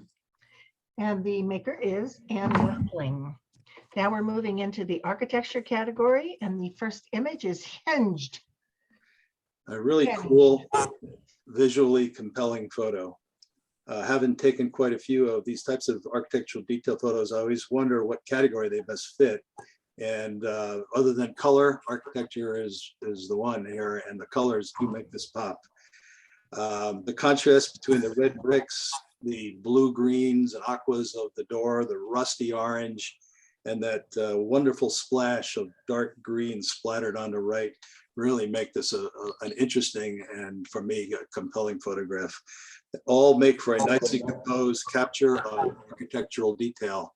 Good job. And the maker is from our Reno contingent, Dave Arstein. This is Houseboats, Bullard's Bar. This image is well focused throughout. It's got some nice repeating shapes in these boats. It's not a typical architectural, I guess you would call it a marine architectural photo. It appears that the houseboats are slightly blown out, but the repeating shapes, I think, bring the interest there. I like the 3 layers of the water with the boats, the dirt, and then the trees, which is all in good focus. Because it is an architectural shot, you might want to crop out some of the trees, make the emphasis more on the boats themselves. The only suggestion I would make, maybe a little bit of a vignette around the edges would bring the attention down into the boats more, which I think is the subject of the photo. But it's oops, okay.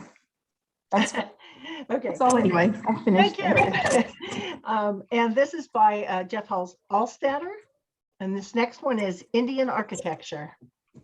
Well, obviously a fantastic building captured here with good exposure, clarity, and contrast. I wondered if a bit more room on the sides would help the photograph, and possibly then adjusting for the lens distortion, the perspective, to bring the sides into a more vertical orientation. The photo certainly makes me want to visit such an incredible example of Indian architecture, and the details are very well represented here. Thank you. And the maker is Gary Kurtzdaffner.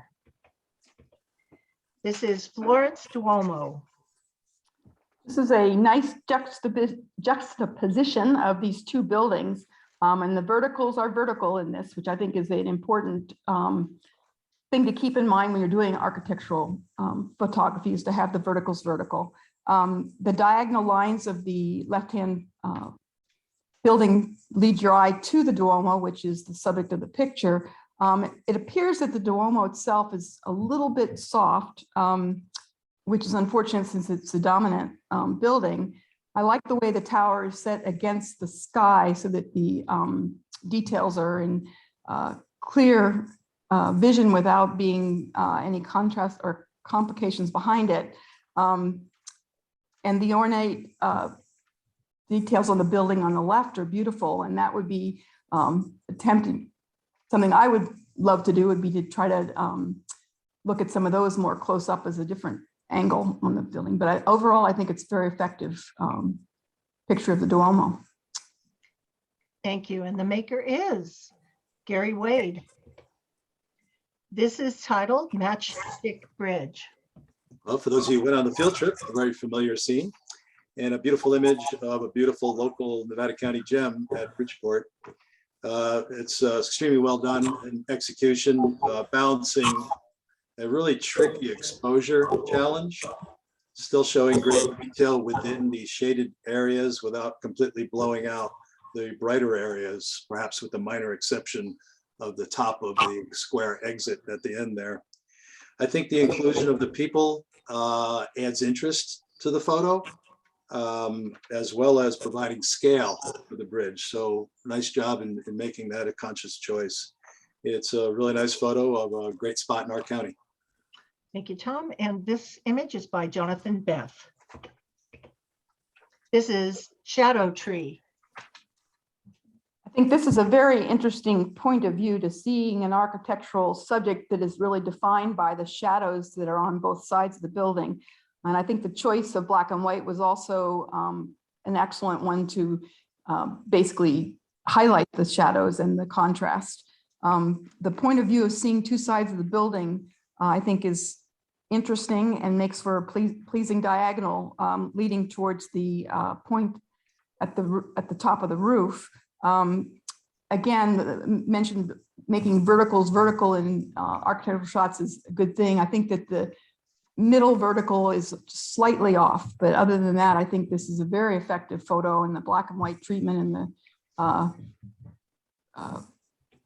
big tree. I like the fact that there's a little bit of the tree itself showing up in the upper right-hand corner. I think that enhances it. So I think it's a very effective architectural shot. And the maker is Kathy Triolo.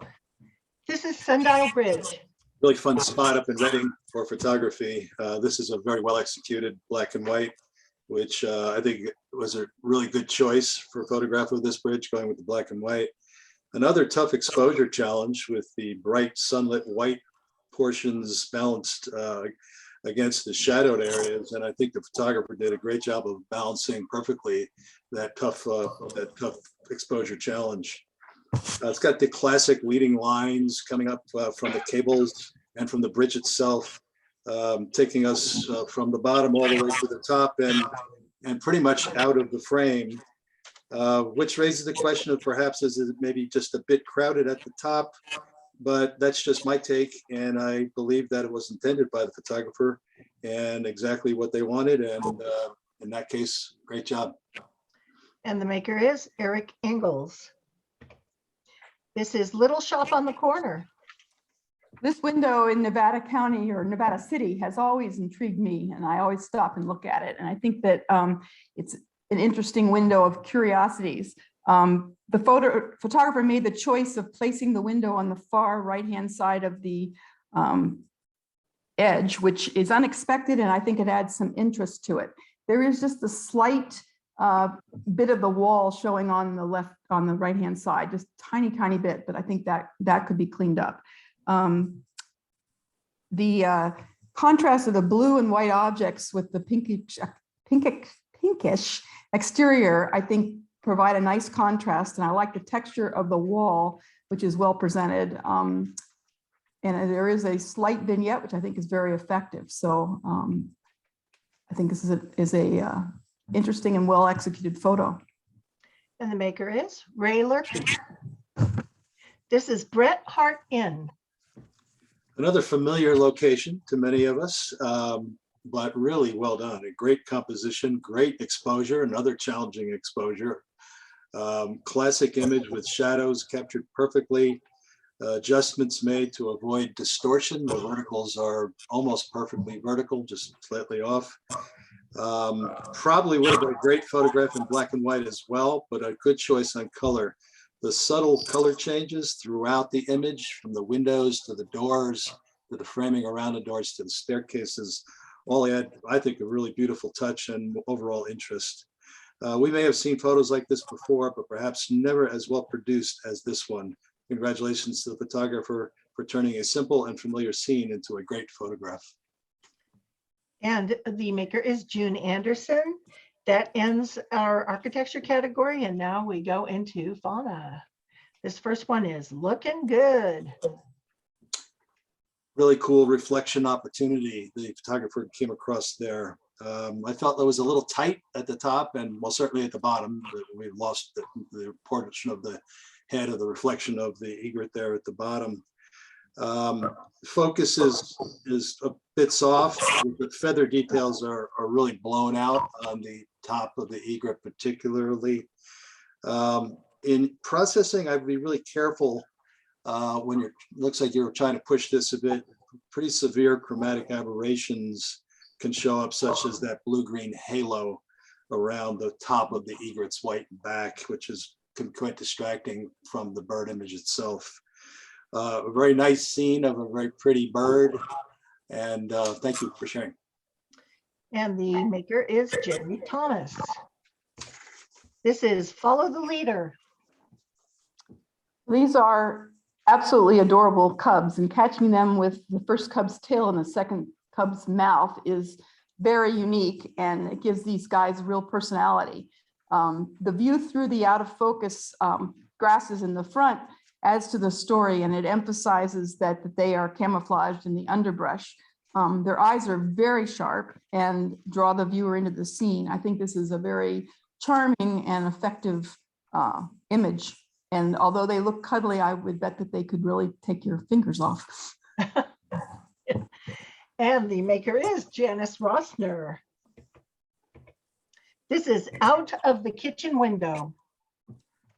And taken at its title, this definitely be one of those quick grab the camera moments when you look out the window, and it's sometimes followed by darn wrong lens on the camera. A very pretty portrait. Looks like, I think, a sharp-shinned hawk. Some of you may know better than I. Beautiful lighting on both. There could be a Cooper's hawk, perhaps. I'm not sure.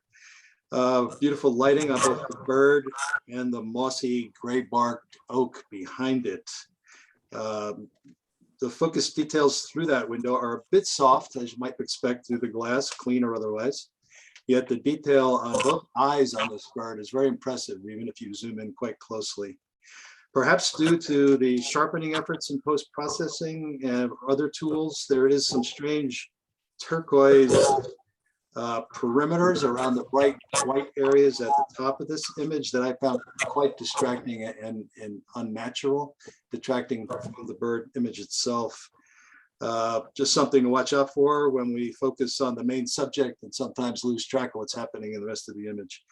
Great framing and a crop, and perhaps a bit of vignetting could tone down some of that weird blue aberration stuff at the top. Nice image, thanks.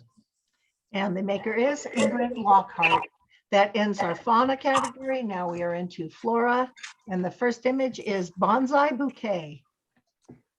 Really like the X composition in this picture, which sort of centers and then goes out in the directions to the edges, which I think is a very effective way to bring cohesiveness into a photo.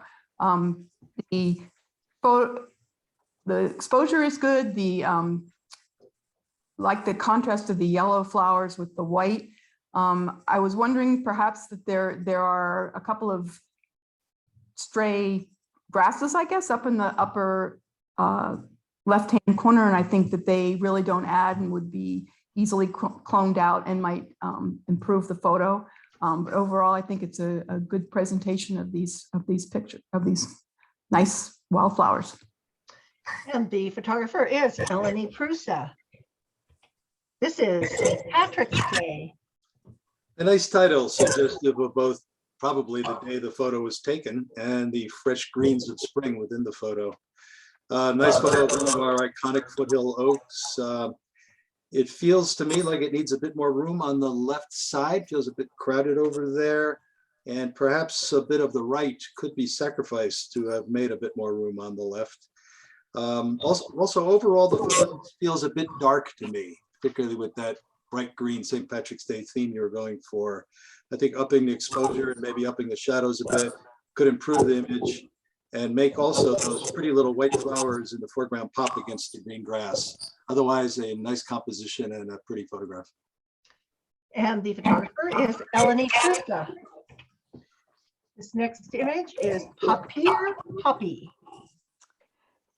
This is a nice close-up. The yellow center is in great focus and the viewer's eye goes right there because of the color and the focus. Parts of the white petals appear to be a little bit overexposed, and maybe moving the highlights slider down a little bit would bring some of that back. I think the border really adds to the presentation in a very positive way. And I asked about it and I was glad to discover that adding a border is within the guidelines of this category, even though we're not supposed to be using manipulation. I think the black background is very successful. And another option would be to crop it down and just have an image that was just that yellow center, which is in such good focus and has got so much detail and texture to it. But I think it's a very interesting close-up. And the photographer is Suzanne Hamilton. We are now in the natural landscape category. And our first image is Winter in the Washington Ridge Forest. Yeah, I just absolutely love this image.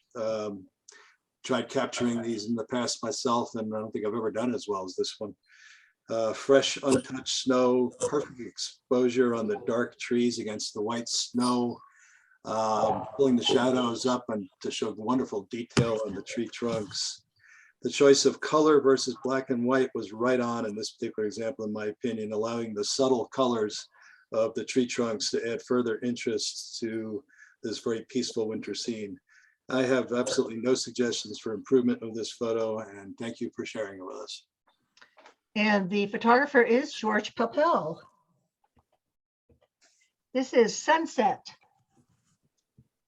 This landscape is all about the sky and the beautiful color palette, which is very pleasing. And enjoyable to look at. I like the composition with the fact that there's little land at the bottom to give it the scene a piece of, or to give it a sense of place and a little bit of interest with those trucks in the foreground. But I think that the exposure of the sky is perfect. I like the way the hills mirror the clouds, and I think it's a very successful sunset image. And the maker is Dave Arstein. This is Fall Canyon Curves. Well, I noticed next month the assigned category is curves. This would have been a wonderful entry next month. Still a very pretty entry into this month's landscape category. It's a nice photo that has a bit of mystery about it. It's kind of the feel of what's around that next bend as we go into this narrow canyon. I really like the color range from the bright grays to the darker grays to sort of yellows and deeper oranges. There's great clarity and detail throughout the image, and it's very well executed. Good shot. And the photographer is Chris Schiller. This next image is Bristlecone Curves. I like this image a lot. I am not really sure how it's why it was put into the landscape category, because it seems to be more of a fit better into either flora or abstract, or even the color category. However, that said, I think it's a very successful capture of the patterns and the textures in the bark of this bristlecone tree. And I love the swirls and the way the composition is designed to lead your eyes from the lower right around and up to the top with a pointed part of that, I don't know, emphasizing that point. So I think it's a very wonderful image, but I'm just not sure if it should have been in landscape. All right, thank you. And the maker is Chris Schiller. This is Ohio Waterfall. It's a pretty little woodland scene. Interesting framing to choose to frame between those two angular trees. That's kind of a different perspective than we see typically. The trees actually had quite a bit of interest to the scene, both color, texture of mosses and lichens on those tree trunks adds quite a bit of interest to the scene. The exposure on the falls itself and the upper left of this photograph are a bit over bright. They could be toned down, maybe dropping the highlight slider a bit or working on those areas to tone them down a little bit. Some vignetting might also help focus towards the center and maybe bring down that bright upper left area. One area of this photograph I do really like is the water in front of the waterfalls with those pretty reflective yellows and greens in the water there. Nice shot. And the maker is Patricia Levitin. This is Heart of the Sunrise. I love the shadows and the shapes in these dunes and the way the elements create interest and depth in this picture. It's an excellent focus. I have mixed feelings about the background. On one hand, it creates a sense of space and distance, but it may reduce the impact of the dunes, which are the subject of the picture. I also thought you might want to look at a crop that would be like the 2/3 of the picture, 2/3 to the left-hand side where the main dunes are. They're just gorgeous. The texture and the ripples in the sand is beautiful, and the shadows are amazingly in good shape or good sharpness, and it's a beautiful scene. Okay, and this maker of this is Fred Finney. This is Beak, Spite, Lupin, and Path. Sometimes man-made features such as a path greatly enhance a landscape photo, and this is certainly the case here. Very nicely composed photo leading our eye through the lupins towards the rocky outcrop in the distance. At first, I felt the foreground was maybe a bit dark, but I think it works here because of the eye transitions to the lighter background along that path.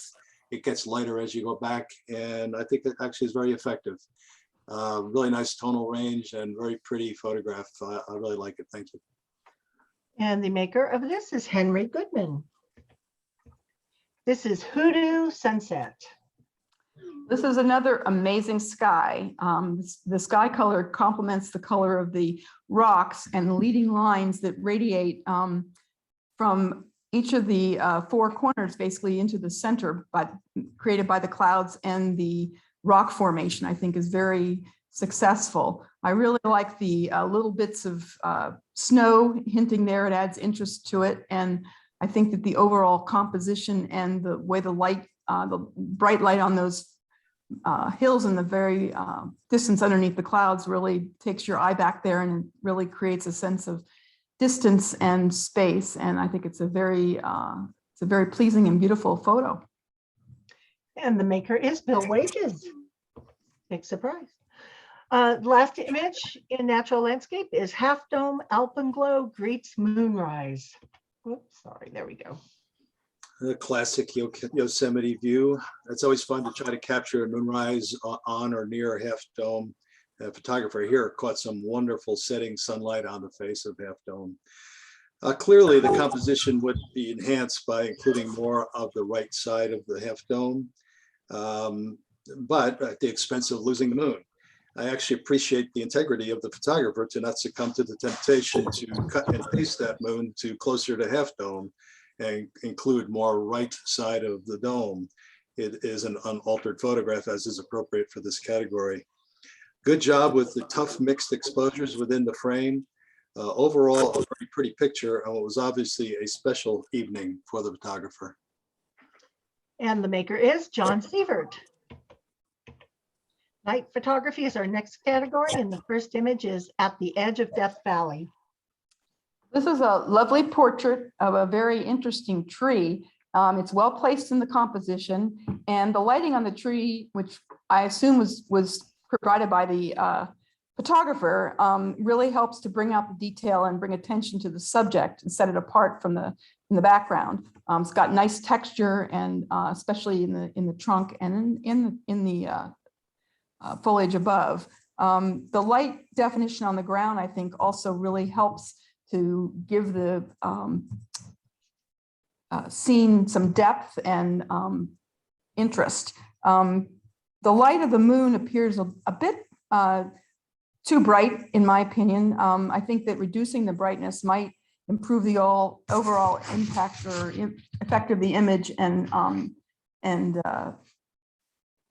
not lead your eye away from the tree. But I think it's a very amazingly nice evening photo. And the maker is Douglas Hooper. This is Ice Trucker Highway, Alaska. A great image of the northern borealis.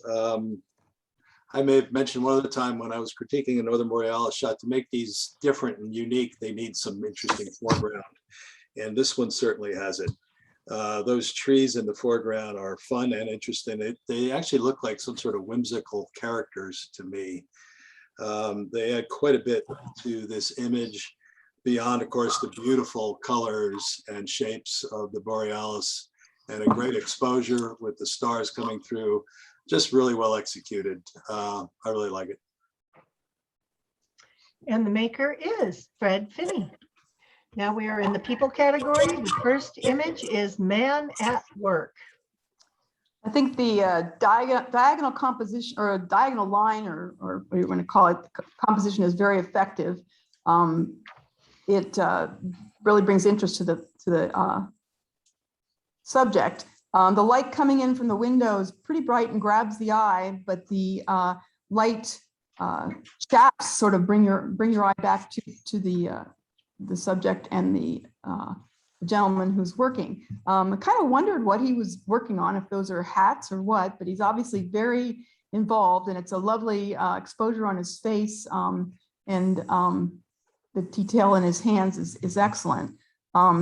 This face is the main center of interest, and it is very well exposed and positioned and focused. And I think that really is an excellent portrayal, and he would love to have this picture, I'm sure. And the photographer is Jay Schuff. This is American Domestic. Perhaps a contemporary play on American Gothic. This is an interesting sepia treatment of an everyday scene in an everyday American home. Definitely an unusual submittal in this club, and refreshing in that respect. The skateboard under the unmade bed, the pensive gaze of the young man, the harsh light from the left, and yet still well exposed face. This photo grew on me the more I looked at it. kudos to the photographer for trying something a bit more challenging to the viewer than we usually see. The frame around it looks to be like the framing on an old negative, perhaps film image. To me, the framing doesn't detract from the image at all. It adds actually a bit of a I don't know how to describe it exactly, but more of an edgy feel to the photograph. So thanks for sharing this. And the maker is Lillian Guerrero.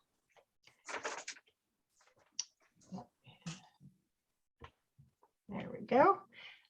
This is Amazon blowgun maker shows tools for sharpening darts.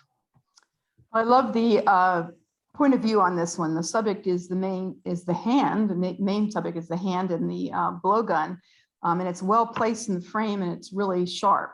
The man's face and shoulders really are just supporting the characters to provide context for the main subject, and I think that this has been accomplished very successfully.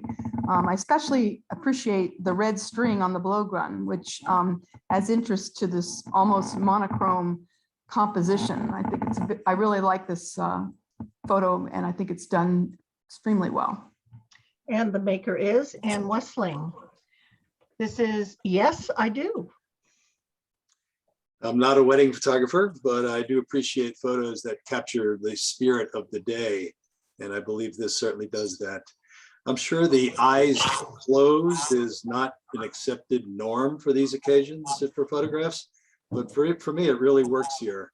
The smile, the hand over the heart, the bow tie, all seem to speak to a kind and gentle person on an important day in his life. The bright area in the upper right, or excuse me, upper left is a bit distracting. It could perhaps be toned down a bit, or perhaps a bit of vignetting might also highlight around the gentleman in the center there. Well done job. Thank you. And the photographer is Jonathan Beth. This is Disneyland for kids of all ages. This made me chuckle. I think it's an interesting technique to blur the edges around the walking subjects, and I think that's effective. Two heads with the mouse ears on them obviously are the main subjects, and the fact that it's almost a monochrome picture except for those two red Mickey Mouse, or four red Mickey Mouse heads, I think is effective. It's clearly a candid capture, and I like the placement of the legs and the fact that they're moving, they provide a sense of movement. I think it's amusing because these clearly are adult men having a jolly old time. So I think that it's a very fun photo. And the maker is Ray Lurkey. This is Tommy Castro. Really wonderful concert photo. We see quite a few concert photos at the club, and this one's great. Perfect exposure, crisp, clear, great color, but not oversaturated. That background, that wonderful background, adds quite a bit of interest, but it really is the face, the sincere joy on Castro's face playing the guitar that makes this a very sweet photo. Excellent concert photograph. Thanks. And the photographer is Mike Shea. This image is Girl in the Museum Window. Okay, so this is a very vertical composition, and the placement of the window I think is successful where it is. It provides a nice frame for the girl. Kind of wonder what she's contemplating, and that creates a story to think about. It's also kind of creates a wistful, serene mood. The repeating rectangular shapes, I think, are, with the black borders, effective in organizing the composition and bringing attention to the subject. And the fact that it basically is a frame around her. I think it's a very interesting and unique presentation, and I like it. And the maker is Jim Bear. That ends people, the category, and we are in photojournalism. First image, Gary Newman bassist, Tim Slade plays during sound check. Another concert photo, and another very well executed concert photo. Really cool kind of silhouette, or semi-silhouette, we'd say, against a very cool array of background color. The bright light on the far right kind of draws the eye a bit too much, in my opinion. But in general, the very challenging lighting situation was handled very well. I think a slightly tighter crop, particularly on the bottom and maybe even a bit on the top, would improve an already fine concert photo. Thanks. And the maker is Ellen Davis. This image is A Race Runs Through It. There's a very clever title, playing on The River Runs Through It. I love the composition, and the V of the splashing water and the waves, I think is very effective and very pleasing to look at. It brings the viewer's attention to the rider, even though you can't really identify the rider who has all the splashing in front of him. The picture itself, though, is excellent. I think the exposure is perfect, and it's finely focused throughout. And I think that the stop motion is really effective in this situation. I think it's excellent photojournalism picture. And the maker is John Siebert. This is San Francisco Gay Games 2, 1986. Really fun photo capturing the exuberance of both of the subjects in the scene. It's a great black and white treatment, presumably on film, given the 1986 in the date. Great film shot. The framing with those black and white lane dividers really works well here. It frames the main subject. The bright light in the foreground coming from the right side of the photo is, I think, right on. I think it really highlights the main subject very effectively and was very well done and executed. Congratulations on a great action photo. And the maker is Shelby Cohen. And the last image in the photojournalism category is Making a Splash. So this is an amazing moment to catch. I have tried wakeboarding, but this is not ever anything I would consider. It's a pretty amazing moment. I like the parallel lines, the line of the wake at the bottom, and then the rope of the pulling rope, and then the far what do you call it? Having a senior moment. The sure. Tow rope. To the lake, I guess. It's interesting, and I think it's excellent that they were able to capture a moment where there was really nothing right behind the gentleman on the board, so that nothing distracting from him. So I think it's an excellent capture, and you should be proud of having gotten that. And the person who captured that is Mark Davis. Now we are in the travel category, and there is only one in travel. I think that's going to explode next month. And this is called Gondolas. I'm always sorry to see only one entry in a monthly category, but in this case, we have a well-deserved winner in the travel category. Everything a good travel photo should be. Clearly a sense of place where we would all love to be, I'm sure. Iconic elements throughout, wonderful colors, and well-executed exposure, clarity, composition. I'm not going to quibble about the verticality of the lines in the building, because there's all sorts of other challenges here that I think that works just fine. I wrestled a little bit with the far left side of this photograph. Should that be cropped? Should it be toned down? But in the end, I think it works best as it is. I think too much would be lost if we tried to play with that too much. So thanks for sharing a little touch of Venice with the rest of us. Great, and hope to see everybody's travel pictures next time. This is the creative fantasy category, anything goes. And the first image is Leaving Oz. This is a very well put together composite, and I love the whimsical color in the birds and their placement in the frame. I think they're set off really well against the gray of the walls there. And I love the whimsical scene. It's the colorful scene that they're coming from. And so I think that this is very well put together and effective, and I am in awe, actually. I think it's great. Thank you. All right, and the maker will appreciate that, and that is Dave McClellan. This is Pelican Dream. Very pretty, beautiful, sort of a watercolor treatment of this pelican photo.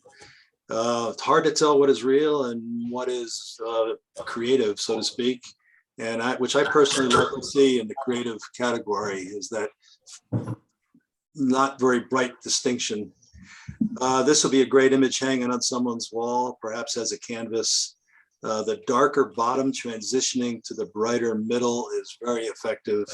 Really a lovely scene. Thanks. And the photographer is Janice Rossner. This image is Buttermilk Ben Lupin. I think this is very well done as well. I love the way the lupine is set off nicely against a gray background, and it doesn't compete with the lupine, but it still adds texture and interest.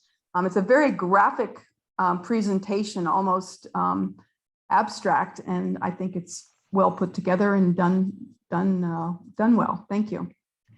And the maker is Brad Oliver. We are now into manipulated but realistic, and there is only one image in this category, and it is called Conversation with a Tulip Tree. And fortunately, once again, with only one image, it is a stunning image, which would be a terrific flora photo as well, without the modifications that the artist chose to make in the background there, which were very tastefully done. I found myself exploring every nook and cranny of these flowers in close-up. It's extremely well executed with refined color and vibrance choices, great clarity and depth of field on those petals. The clipping of the petals at the top and the bottom might be seen as a minor issue for some viewers, but hardly a point worth mentioning. It's a beautiful work. And the maker is Ingrid Lockhart. We are now in the black and white category, and the first image is Footprints and Tracks. This is another effective minimalist composition with a story to tell. The lanes work really well, I think, to set off the footprints. It actually looks much brighter when on my monitor. It looked not as bright as this, so I think I was going to suggest brightening it, but I think it looks very bright on this monitor. The maker's done a really good job of capturing the texture of the snow and the slushiness, if that's a word, under the footprints. And I think that it really, you hope they had a waterproof boot, because otherwise they're going to have wet socks. I think it's very effective. And the maker is Gary Wade. This is Rock on a Mission. This photo really appeals to my minimalist tendencies. Often photos you see from the racetrack area in Death Valley, they pull back a bit to include a bit of the landscape in the distance. But clearly the focus here is on that rock and on its journey across the playa, which I think is very effective. Great exposure, great depth of field, taking our eye back across from the rock, across that wonderful cracked earth, to the path curving to the upper left. The contrast provided by black and white serve perfectly here to outline the varied polygons in the foreground. A very cool black and white photograph. And the maker is George Pelpel. This is Classic Capture. This is a nice portrait of a hawk shown in profile. The eyes are nice and sharp with a good catch light. And it's set off nicely against the plain background with a nice perch. I think it's very graphic in nature, almost like a drawing, but I think it's very good choice of black and white, sets them off really well. Shows the texture of the feathers and the perch branch as well. I think this is, I like also like the almost square crop. It's effective. And the maker is Kathy Chiolo. This is Under the Skirt of the Valley Oak.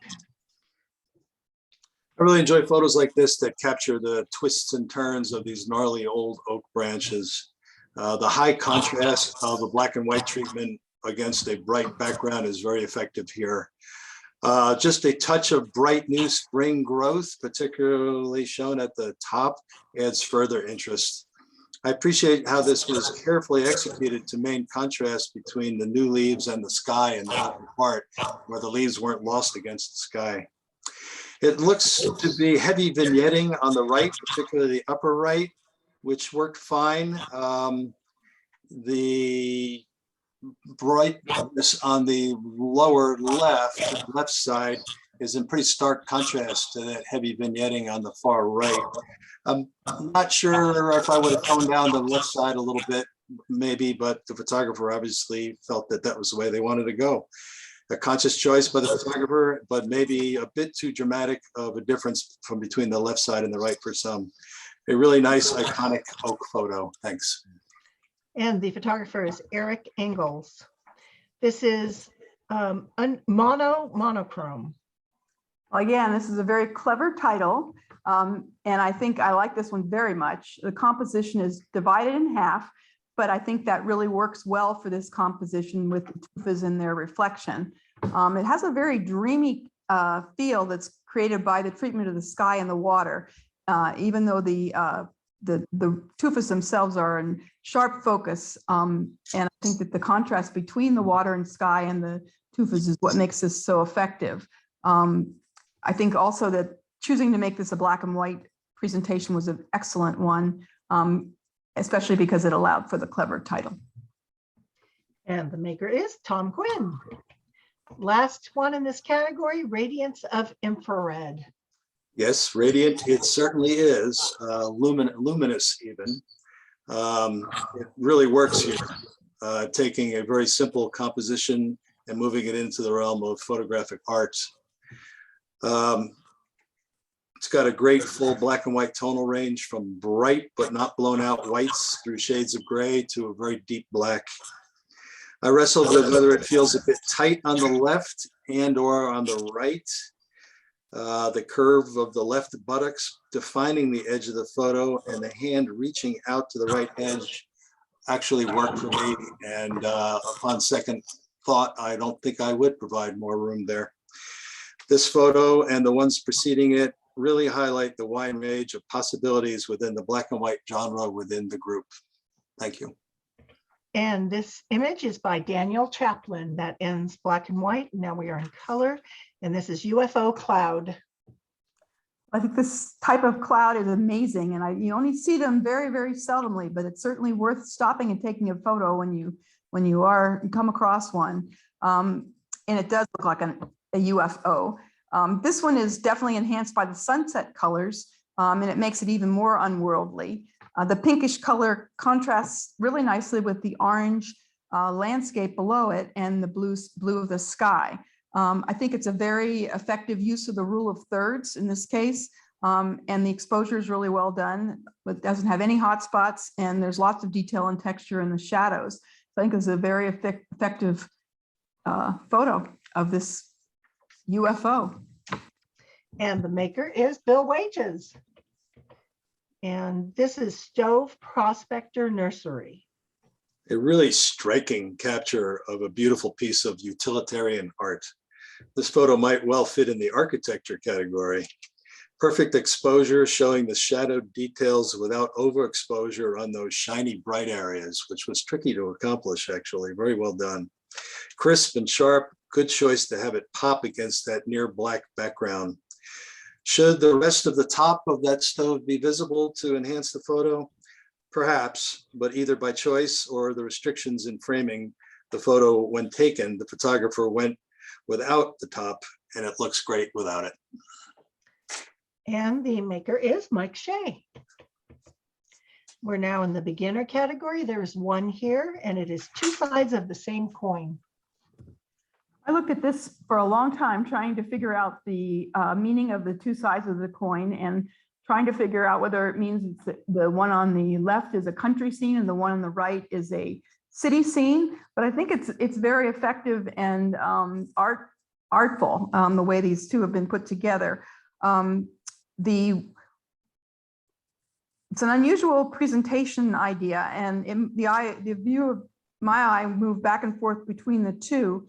And both are silhouettes of the main subject, and they are both facing outwards, connecting them, the two pictures together in that way. I think there's an interesting continuation of the line of the fence with the window frame, which I think is connects them together. I especially like the girl on the right. That photo could stand alone by itself very well. Neither is in particularly sharp focus, but I think that it affects is important to the mood that's been created. And I think as a beginner effort, it certainly doesn't appear to be a beginner effort. So congratulations. And the maker is Lillian Guerrero. We are now in our last category, which is phone. And this is Gary Newman at the Fillmore. Phone or otherwise, this is a great photograph. It clearly transcends the normal concert photo and shows once again the capabilities of modern phone cameras. There are so many great elements that come together here, from the chandeliers to the colorful stage, the performers caught in action. But most striking to me is the light on the audience. All the faces looking the same direction, some in masks, which could make this a photojournalism photo of our point in time in life. The brightly lit group in the center, if you zoom in on it, looks like a family of redheads. It's pretty funny, actually. The other bright spot of light on the person with the red hat, almost mimicking the red exit sign above and left of that hat. All of it just comes together really well. I spent quite a bit of time just moving around in this photograph, and there's so much going on. There's so much here to appreciate, and I wouldn't change a thing. And the maker is Ellen Davis. This is Seaside Creek Beach. This is a wonderful landscape, and it gave me a lot of pleasure when I first viewed it. I like the square composition, and I like the S-curve that leads your eye from the left-hand lower corner to the right, then back to the left, and then into the sky. I think that's very effective and pleasing. The texture and the detail in the water and the foam is great. Again, amazing for a phone photo. The soft curves of the water mimic the soft curves of the clouds, which is very effective. And I also like the viewpoint where the photographer was standing. So I can't think of any way that this could be improved. Excellent photo. Thanks. And this is by Dave McClellan. This next image is Condor Takes Flight. If this wasn't in the phone category, I would have guessed it was a scan of an older film image. It just has that look about it, and the color in the back looks like kind of a Kodachrome slide that's sort of transitioned in color over time. But it is a phone photo. It's a great example of having your phone ready, even if you don't have a camera in your grasp. I'm sure it seems as if the Condor must have been very close to the photographer when it took off. Given the way this appears, all I can say is lucky you. It's a nice composition showing the bird in the context of its native landscape, which I always appreciate.